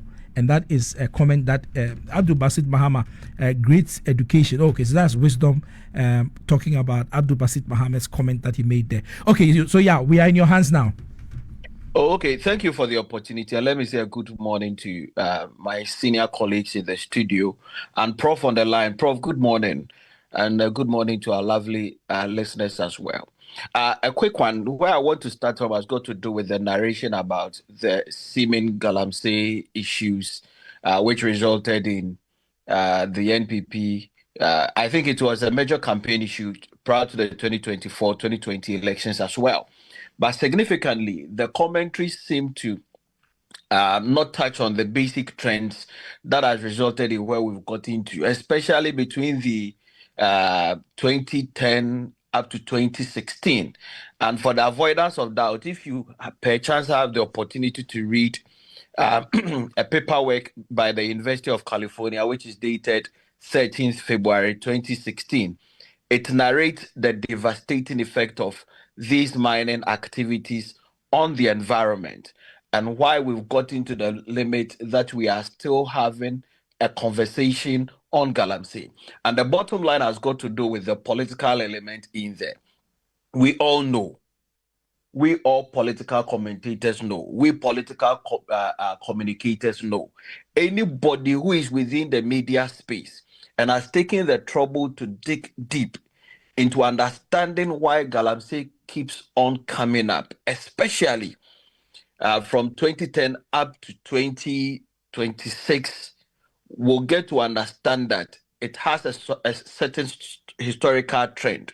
And the key figure in there has got to do with the person who is leading the country at a particular moment, especially within the context of Ashanti. You remember when Aisha Juan was first mentioned within our body politics, the influx of 40% of people within the mining space, mining illegally, were foreigners and coming from a particular country, which was China, and the regime that was ruling Ghana then. And what the results were, we had a minister of state telling us that the government has given up on the fight against Galamsey. These are all documented. The activities of the Interministerial Committee where Spio Gabres, where Inusa Fusenis, etc., all gave up on the fight against Galamsey. So it was quite astonishing to see people within the media space playing a certain game and giving a certain narration that illegal mining in the mention of Galamsey was solely attributed to Nana Addo Dankwa Akufo-Addo's regime. And that was the unfortunate aspect. And today, as we speak, you enter into a media house with the hope of seeing still the fight against Galamsey on the banner. But astonishingly, the very acts that the media, you guys did, you don't see them again. We no longer see that polluted waters paraded in front of your tables, indicating to the world that this is coming from River Cobra, this is coming from River Pra, this is the devastated nature of that water. We don't see them again. So the question comes, just as Prof defined what politics means, were the media playing politics as well? Well, Buffers, I think these are questions that we need to ask. Why is the strength that we used in 2024 from 2017 prior to 2024 died out all of a sudden? Is it as a result of you guys finding yourself, including the CSOs, finding yourself on government WhatsApp platforms or what? And I think on a line of principles, if we are serious about that, the voice of CSOs plus the media carries weight. And we, the ordinary citizens, will rally support behind that neutral voice, which does not compromise on its principles in the line item of choosing and fighting for the interests of the people. Now, if we are not seeing that in terms of our activities, in terms of our commitment to Mother Ghana, then it tells that the media and the civil society organizations, most of them, were compromised and were used as a political tool to ensure that a certain regime do not see the light of day. And that is what we are witnessing. And that feeds into why a CEO and some communicators and functionaries of government will be bold enough to tell neutral voices, especially those from the clergy, their minds, and warning them to stay away from a certain narration and do not have to add their voice to that narration as well. And they are bold, and they are so emboldened to say it without any fear or favor, because they know when it comes, the very people who would have ordinarily spoke against their actions will come to their aid as a result of their relationship with government. And from where I sit, I think what we are doing is just a lip service. Definitely, we will have the opportunity to sit around the table, do media discussions. At the end of the day, we go away. And that is the end of the conversation. Especially so when voices that we thought were with the people are no longer with the people. These are the consequences that you begin to appreciate and you begin to see it. And that is quite unfortunate. And that ties in to what the CEO demonstrated on that very particular platform that has resulted in this whole discussion. It is a deliberate thing. Anybody, any dissenting view that isn't part of that narration belonging to the government fold, you mentioned or you open your mouth to speak against it, they will come on you with the full force. And I'm praying that God gives my church, the Methodist Church Ghana, that political strength that we've known them since the colonial days up to date, to rally all of us behind and join the narration in trumpeting home why we need to safeguard the environment. Because from all indications, we haven't been able to prove that indeed we want to change the situation and the narrative. When you travel outside, for example, if you go to West Virginia was known to be a mining state. But as we speak, through collective efforts, people forming even a political party as a Green Party forced that state to stop mining as a result of environmental destruction. Now, in Europe, in UK, in Aberdeen, They've stopped mining crude oil. Why? Because they want to go green. And it's got to do with that political will. And therefore, we cannot, from all indications, look at old age problems with the same set of ideas and the same set of thinkings. And if you listen to the whole narration about what kind of solution do we need to offer, what can we do to be able to address it, it goes to confirm that we are looking at these old problems with that same old eyes and that same old thinking. But I think that we need to move from that narration and begin to dig deep, just to get the statistics and appreciate how many people are losing their lives as a result of these activities. What are the livelihood improvement of the people who find themselves within these mining areas?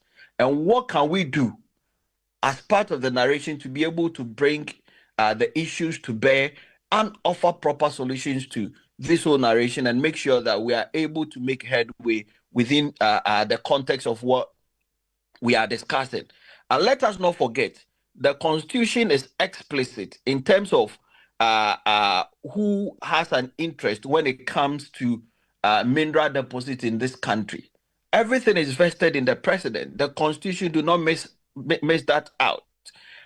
And if that is the understanding, then it tells that the government of the day has a greater role to play and need to do the shepherding of the people towards achieving what the narration seeks to put out. And that is why when you delve deep into government thinking, I think that people that we've been paid to think for this nation are not doing that.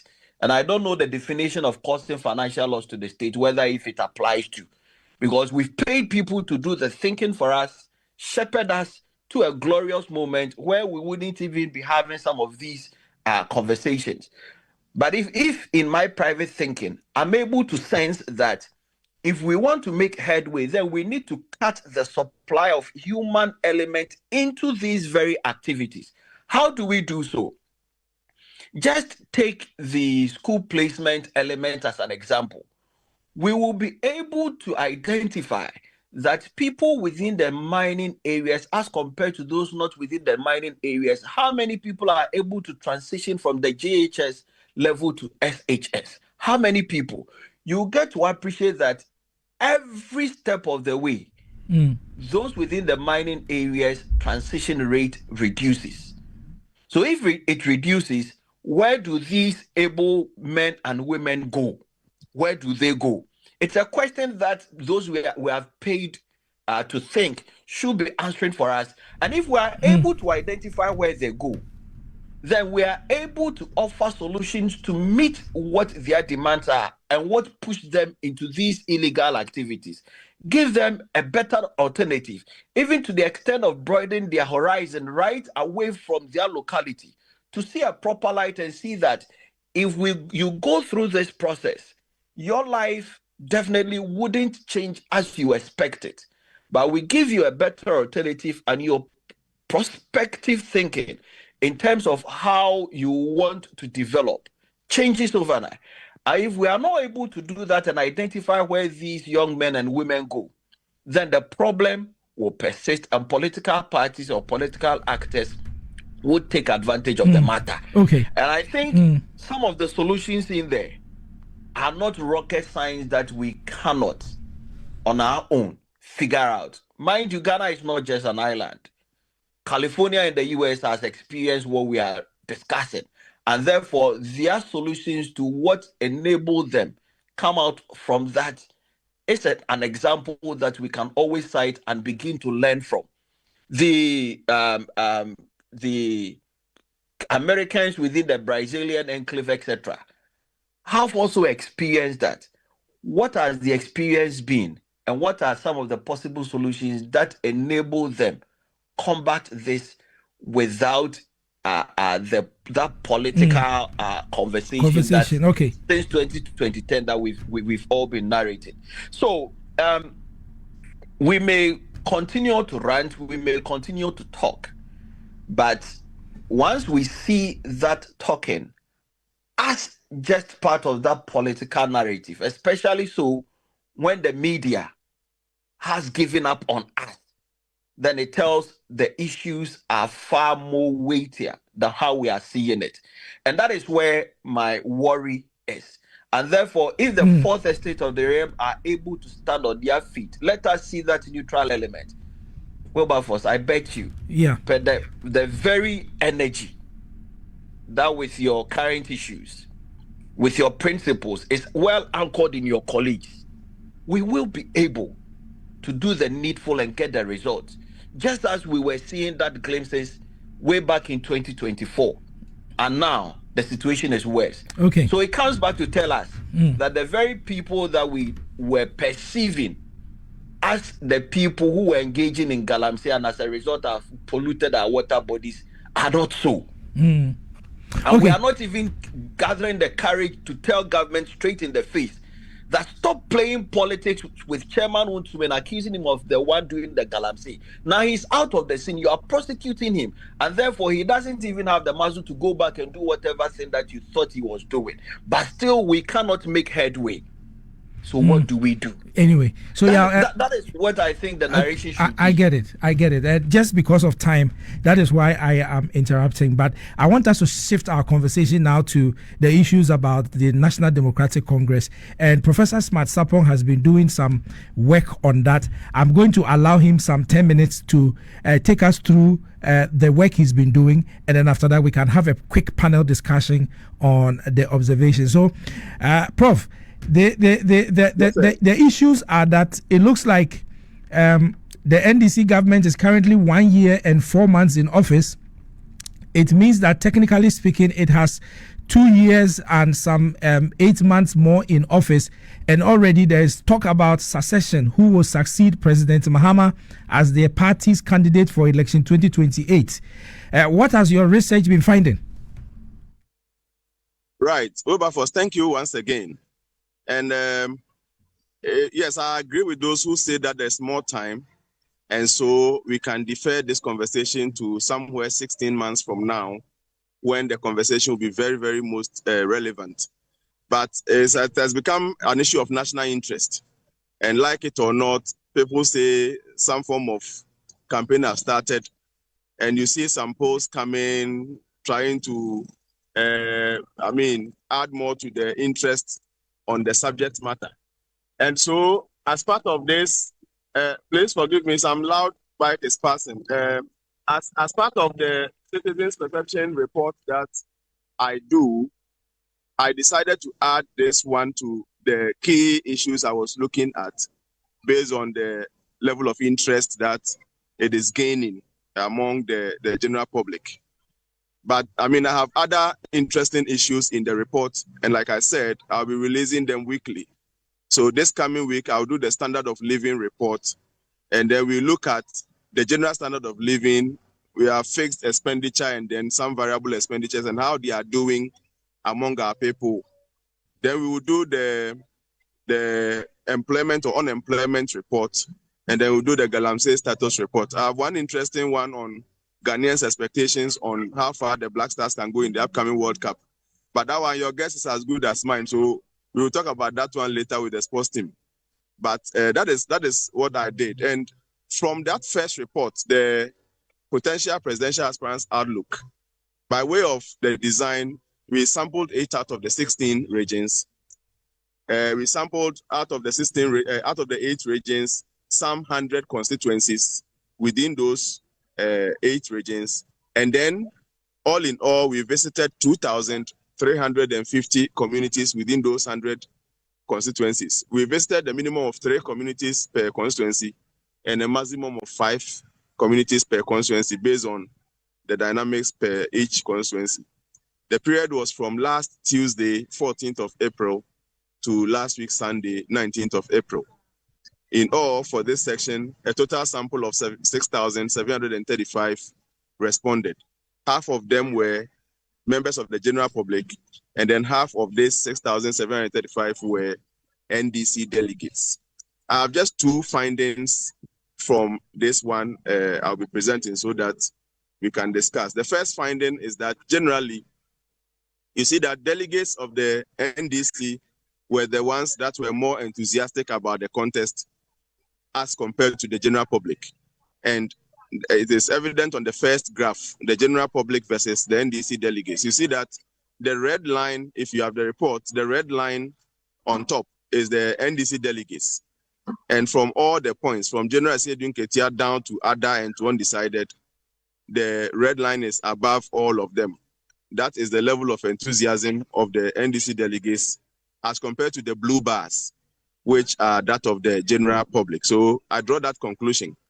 But for the preferences and how the potential candidates are doing, my study has confirmed the lead of General Asiedu Nketia, as others have earlier mentioned. It has also confirmed the second place of Haruna Idrisu, as some earlier ones have done. It has confirmed the Honorable Eric Opoku, the Greek Minister, as third place. The Honorable Finance Minister Atufo Singh, fourth place. Madam Jane Nana Opoku-Agyeman, fifth place. And then Mr. Julius Debra, the Chief of Staff, at the sixth place. The other, I came across two candidates, just that their names were not mentioned across the 8 regions. So I classified them under other. The first one was Kojo Bonsu, Honorable, or Mayor, former Mayor Kojo Bonsu. And then Professor Joshua Labi. Some of the NDC delegates are looking out to them to also be interested in the race. So that is it. When you see the undecided and don't know, the general public don't know and undecided. About 34.5% of the general public, members of the general public, were unaware or undecided about the conversation, whereas about 17.7% of the NDC delegates were also, as at April 2026, undecided about the subject matter. But let me put this caveat down, that this is not a predictive model. It is only looking out to how the potential aspirants are faring amongst the delegates. Yes, it might have some correlation, but in due time, when the aspirants have all picked forms and have confirmed their participation and have engaged the people more, and we are sure that the solution has been properly mixed, we would go in there again and seek to measure the performances or the proper prediction or possible outcomes of the presidential race. Currently, these are the names flowing, and these are the preferences that the delegates are choosing in respect of the various names.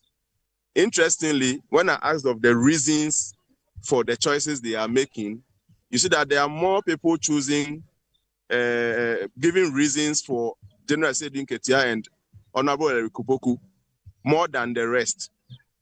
Honorable Asiedu Nketia, as good as 9 reasons were adduced to his preference or his choice by the delegates, and then another 9 reasons were given for Honorable Eric Opoku.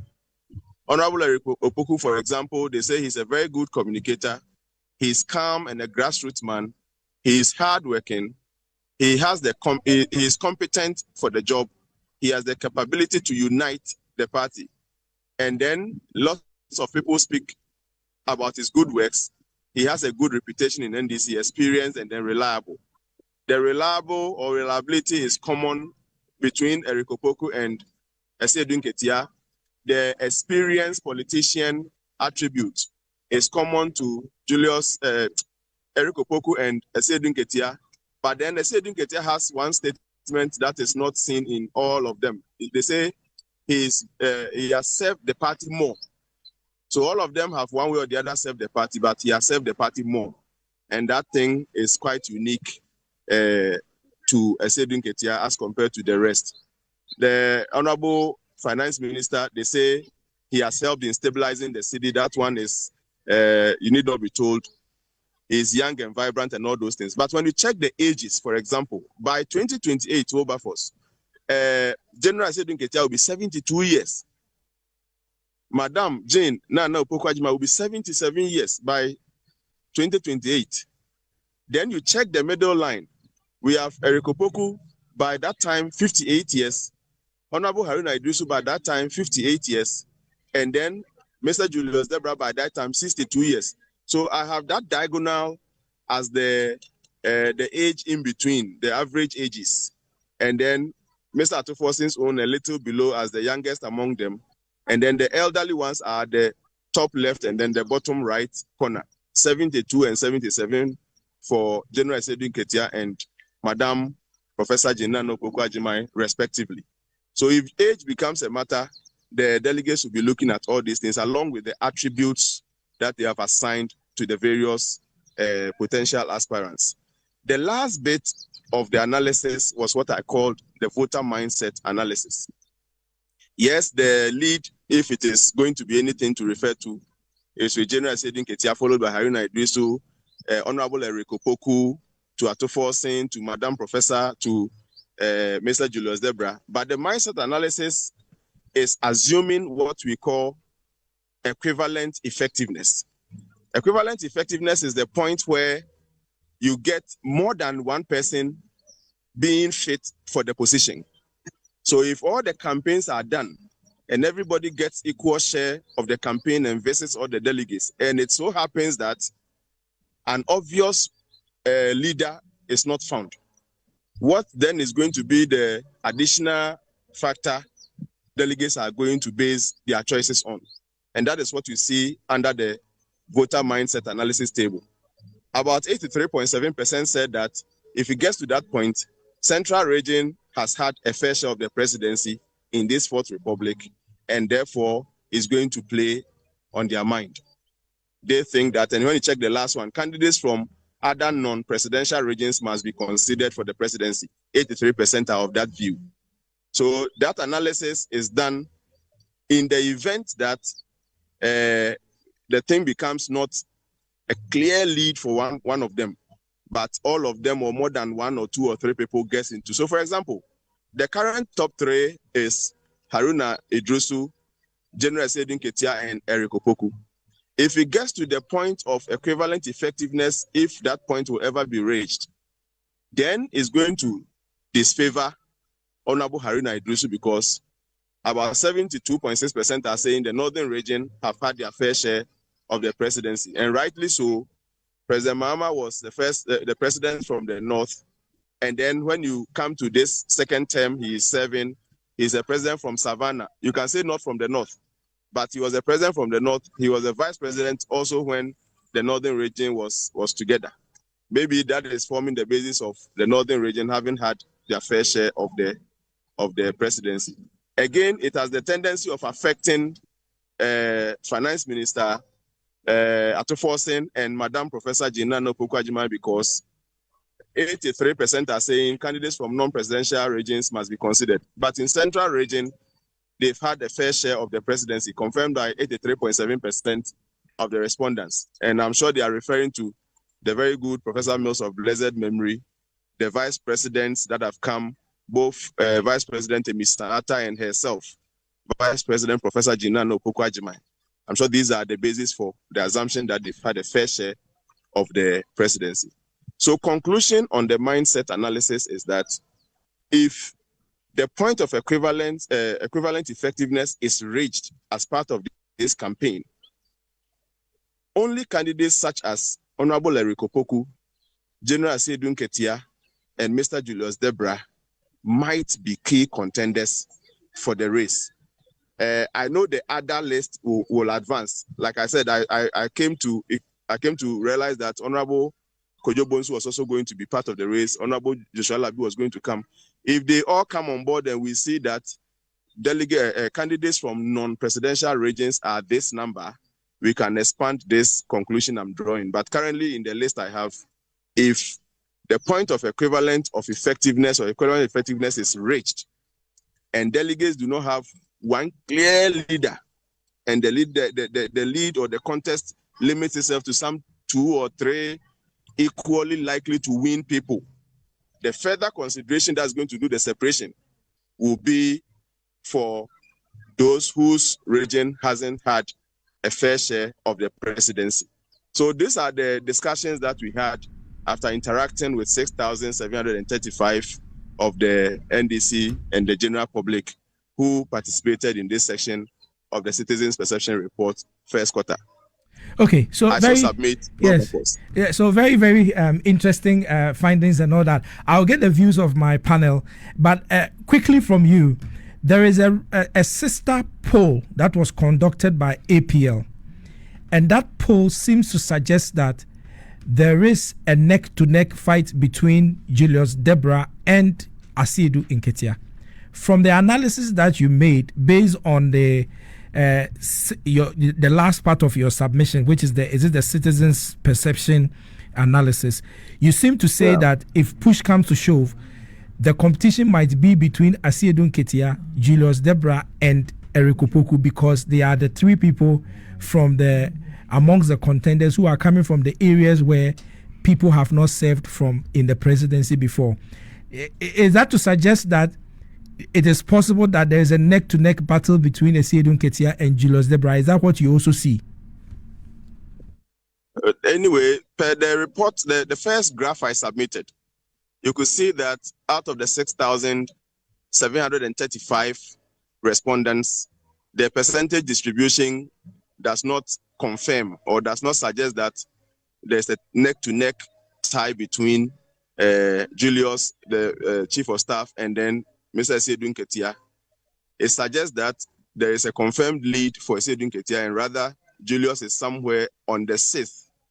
But I mean, I am a research professor, and I know that if research is meant to be comparable, it must start with the design. We must agree on the design and do the same design, go to the same population, so that we intend to compare the findings. I can grant the findings of APL, perhaps on the grounds that their design might not have been the same as my design, and maybe we might not have taken our sample from the same population or a uniform or a homogeneous population. Perhaps those things can explain the variation. But I mean, like I said, what I have presented comes from 2,350 communities across some 100 constituencies within some 8 regions. When these benchmarks are there, and anybody seems to have done a similar work from these same benchmarks, then we can compare. So I will grant that it can be attributed to sampling variations or design variations or population cluster variations or whatever. And mind you, there are 200,000 more expected delegates to vote. So if you interview a sample of them, there is also that sample left whose views might confirm or this. But beautiful thing about sampling is that once it is properly done, it will reflect the feeling of the general population. And that is what, as a professor of research design and data analytics, I try to do. I try to do the sampling, take away all forms of conformities. I try to make sure it's a converging sampling so that at least the conclusions that will be drawn will not be too far away from if I had engaged the whole population.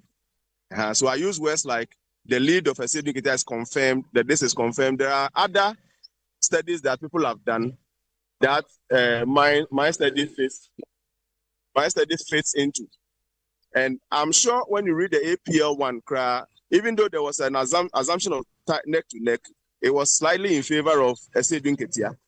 So there's an aspect of their work and my work which confirms the lead of Asiedu Nketia, only that the position of Julius, second and very close to Asiedu Nketia, cannot be confirmed by my work. But so we use words like that academically. I cannot confirm it. I'm not saying it is true or not true, but this particular study is unable to confirm that.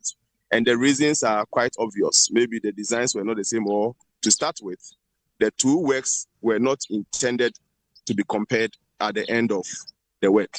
Indeed. Very interesting submissions there. So I'll come to you, Dr. Carter, to make a comment on this. This is your political party. It looks like the party chairman is clearly the one that is favored to become the next presidential candidate of your party, at least according to the current state of the polls. I want your thoughts on it. What is going on in your party? What are people talking about? Before you do that, Abdul Basit Mahama says the president appears to be very strategic and skillful at breaking the front of pressure groups through appointments. Notable examples include Dr. Ken Ashigbe, Chamber of Mines, Professor Jampu, Shipping Authority, and Emmanuel Bombande in the past, who now works with the UN. Worse and equally worrying is the WhatsApp platform of CSOs hosted by the government. And Christopher says that NDC in opposition classified Chairman Wontumi as Ghana's number I'm sure maybe you want to say number one Galamsey, even though the man was operating a large-scale mining, fighting his way up to be like the NDC's favored EMP. Today, Wontumi's mining permits have been withdrawn, yet Galamsey is in fourth gear. If you want to see the hypocrisy of NDC government and the CSOs, look no further than the gala activities along the White and Black Volta River. What have they said about it? Okay, so those are the two comments that are coming in on our Facebook portal. Doc, quick comment. We don't have so much time, so you have just about 3 minutes to make your point so everybody can make a contribution. No, sorry. Your microphone is off. Yes, please go ahead. Yeah, I want to say that it's too early to take a decision on a particular candidate for the NDC now. Now, I must say that the economic credibility and political energy is needed in getting into 2028 election. 2, if at this time polls are coming, they are coming because there is a future need for a leader, a flag bearer for the NDC. But I want to say again on records that due to the promises we've made to Ghanaians, we need to work hard to fulfill those promises. That will give the chance to us to go into 2028 election. That's a fact, and we cannot run away from it. Because of that, I will say that it's too early for me to say this particular candidate has upper hand and the other candidate is not having upper hand, because the work must be done, and that's the critical focal point for some of us who are behind the government. Okay, Wisdom. Yeah, thank you very much. So I think I also happen to be a fellow also at the APL, and I associate myself with the research APL has brought out. But on a personal point, I think that I will use this medium to humbly advise the government and the NDC as a party that they should handle their internal elections very well. The outcome of the elections will directly and indirectly have an impact on the government, ending to 2028 and going into the election. Because what we are even seeing now is one is a political party, it's a public institution, and we all have interest, in the sense that now there is some seemingly confusion emanating between appointees. We are seeing some news publications.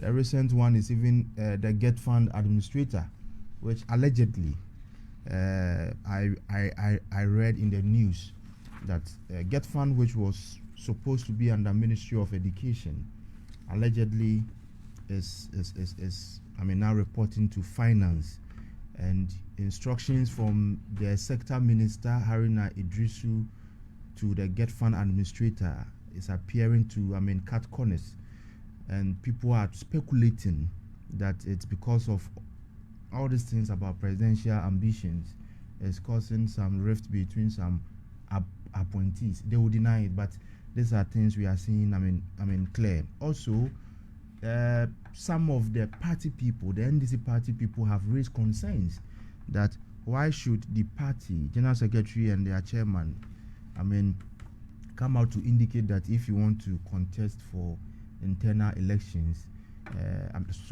for executive elections, and you are a government appointee now, you need to step down. I think they've given some months, is it 6 months or so? Yeah. Yes, before you contest. I think personally, some of those decisions are good. I think the previous government also had such a policy. I don't know how they were able to enforce it, but it will also help to separate government from party. But here lies the case. Other school of thoughts is also indicating that they are saying Ketia-led, party is the one also propagating this agenda, so that people in government do not use money to come and take over the party structure ahead of his presidential ambition. In the past, there have been records of even Honorable Asedin Ketia using President Akufo-Addo's age as a factor. I have it here. Yeah. But then President Akufo-Addo was, is he 70 or something? Yes. But in this life, God has a way of, making, time catch up with you. And if in 2028 he will be 72 years, he will be in the same position that President Akufo-Addo was in some time past. Maybe his opponents are not going to use it against him. But I would say age should not be a determining factor. We should just check whether maybe health-wise they are okay. If they are okay and they have what it takes to lead their country, we can give them the opportunity. But the future also belongs to the young people of Ghana. And I can indicate that in this NDC race to who becomes presidential candidate, in my personal opinion, I am not seeing anybody who can outwit Honorable Johnson Asedin Ketia currently, because you meet their people, and they've started even polluting some of their grassroots members that say you are not getting job because Atufo is not releasing money. So, you were not able to get the police the slot to police because Atufo has not released the money. And this politics, we are on the ground. This politics is already ongoing on the grounds. And for him, I fear him when it comes to elections. And I can just wish the NDC all the best. They should not just touch our monies to do their campaigns. We just thank them and wish my senior and his party all the best. The way I see him smiling, he's a peaceful man and he would like to be at the side of peace. Okay, Hajia will have the last word on this matter. Is Yao still with us? Yao. Is Yao still with us? Sure, I'm here. Okay, Yao, please, you make a quick comment, 2 minutes comment on the NDC flag bearer race issues.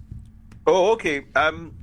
For the records, I think this is the second time that the NDC is seeking to do a proper internal leadership contest. You remember the first one, I believe, was the one that happened between, I think, Joshua Alabi, the Speaker of Parliament, President Mahama, etc. And this is the second time that we are seeing a contest in its proper definition. And judging from the aspirants, those who are perceived to be the front runners, I believe we all do know we do know their strengths. And I'm not expecting anything new from whatever they seek to add up with regards to socio-economic advancement. And I think what questions we need to be asking has got to do with raising the bar to get the caliber of people who are well versed in understanding the challenges that they themselves are putting us through and the possible solutions. And I think if they are able to learn from the recent NPP internal elections, you get to realize that all the aspirants were expressing some policy direction which were cogent in terms of their understanding of the socioeconomic challenges and the means to be able to fight and give some dignified life to the citizenry. I want to see that emanating from their end, adding up to that conversation for us to be able to appreciate that indeed any individual that comes out from their fold is up to the task as we expect it.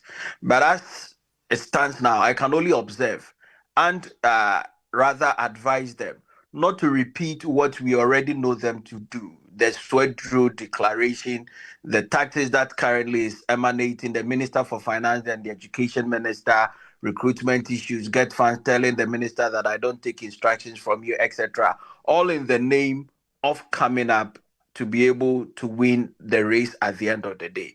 That do not inure to the benefit of the country. And I think if they are truly Democrats and truly do understand that they need to give their all to their mother Ghana, then they will do the needful, take government out of this whole equation, come on their own merit for the people to assess them and see if they are up to the task. As it stands now, there's nothing that I can say. We can only monitor and begin to do the criticism when it comes out, but I can only wish them well. Wonderful. Okay, so Haja, you have the last word on this matter. Ideally, all one could have said was wish them well. Looks like they have a lot of people who are lacing their boots to take over from the current president.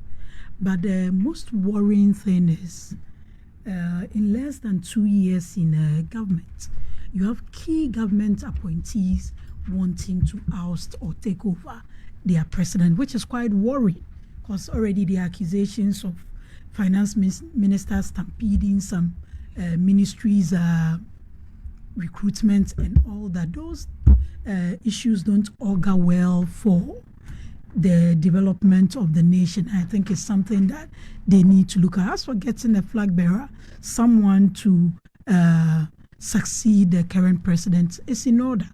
It's what has to be done.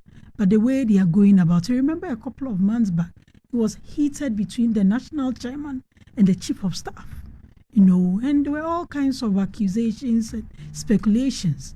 You have the chief of staff walking, you have the chairman saying he's thanking people, you have the finance minister falsing all over, you have the education minister, key government institutions or key government ministries having their heads already in this contest. Is something that needs to be looked at. And I think they need to put the nation first and look at those things so that we don't have all those speculations.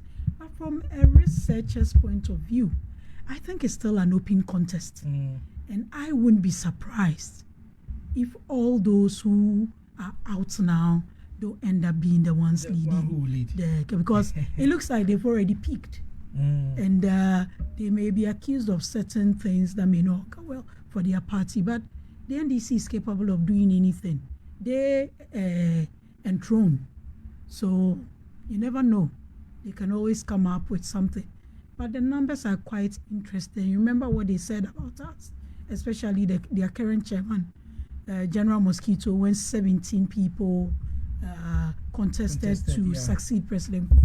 So we can only wish them well. Okay. Because until we have some other party as the third force, it's the MPP and the NDC. So the quality they bring is important, because it's us or them.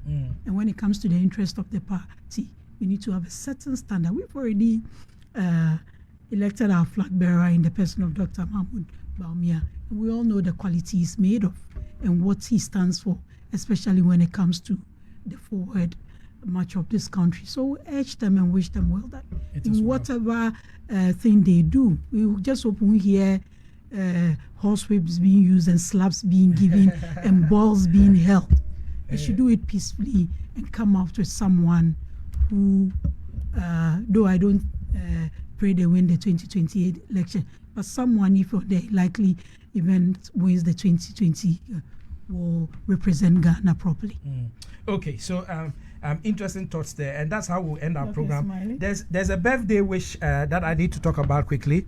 So Stella Yeboah, Emefa Tenu, Lord Bash or Lord Ba, and then Bertha Amu. It's a birthday wish from Reverend Steve Entry and the Asha tribe of the Makers House Chapel International. I hope this is different from last week's own. Okay, yes, it's different. The names are different. Okay, so it's from the same Reverend Steve Entry and the Asha tribe of the Makers House Chapel International. The Reverend is wishing Stella Yeboah, Emefa Tenu, Lord Ba, and Betha Amu happy birthday. Happy birthday to all of you, and the Lord bless you and keep you. So that has been our show for today. My guest who joined me, Awula Sewa, is the Executive Director, Eco-Conscious Citizens. And then Dr. Julius Carter is a member of the NDC National Communications Team. Ya Opoku Mensah, a member of the MPP National Communications Team. Wisdom Gomashi, mining consultant. Professor Smart Sapong, Director of Research and Innovation, Kumasi Technical University. Last but not the least, my very good sister, Laura Tu Musa Saka, member of the New Patriotic Party Communications Team. Ladies and gentlemen, thank you very much for coming. Show has been produced by Emmanuel Gidiglo. My name is Wilberforce Asare, and I thank you for the privilege of your company.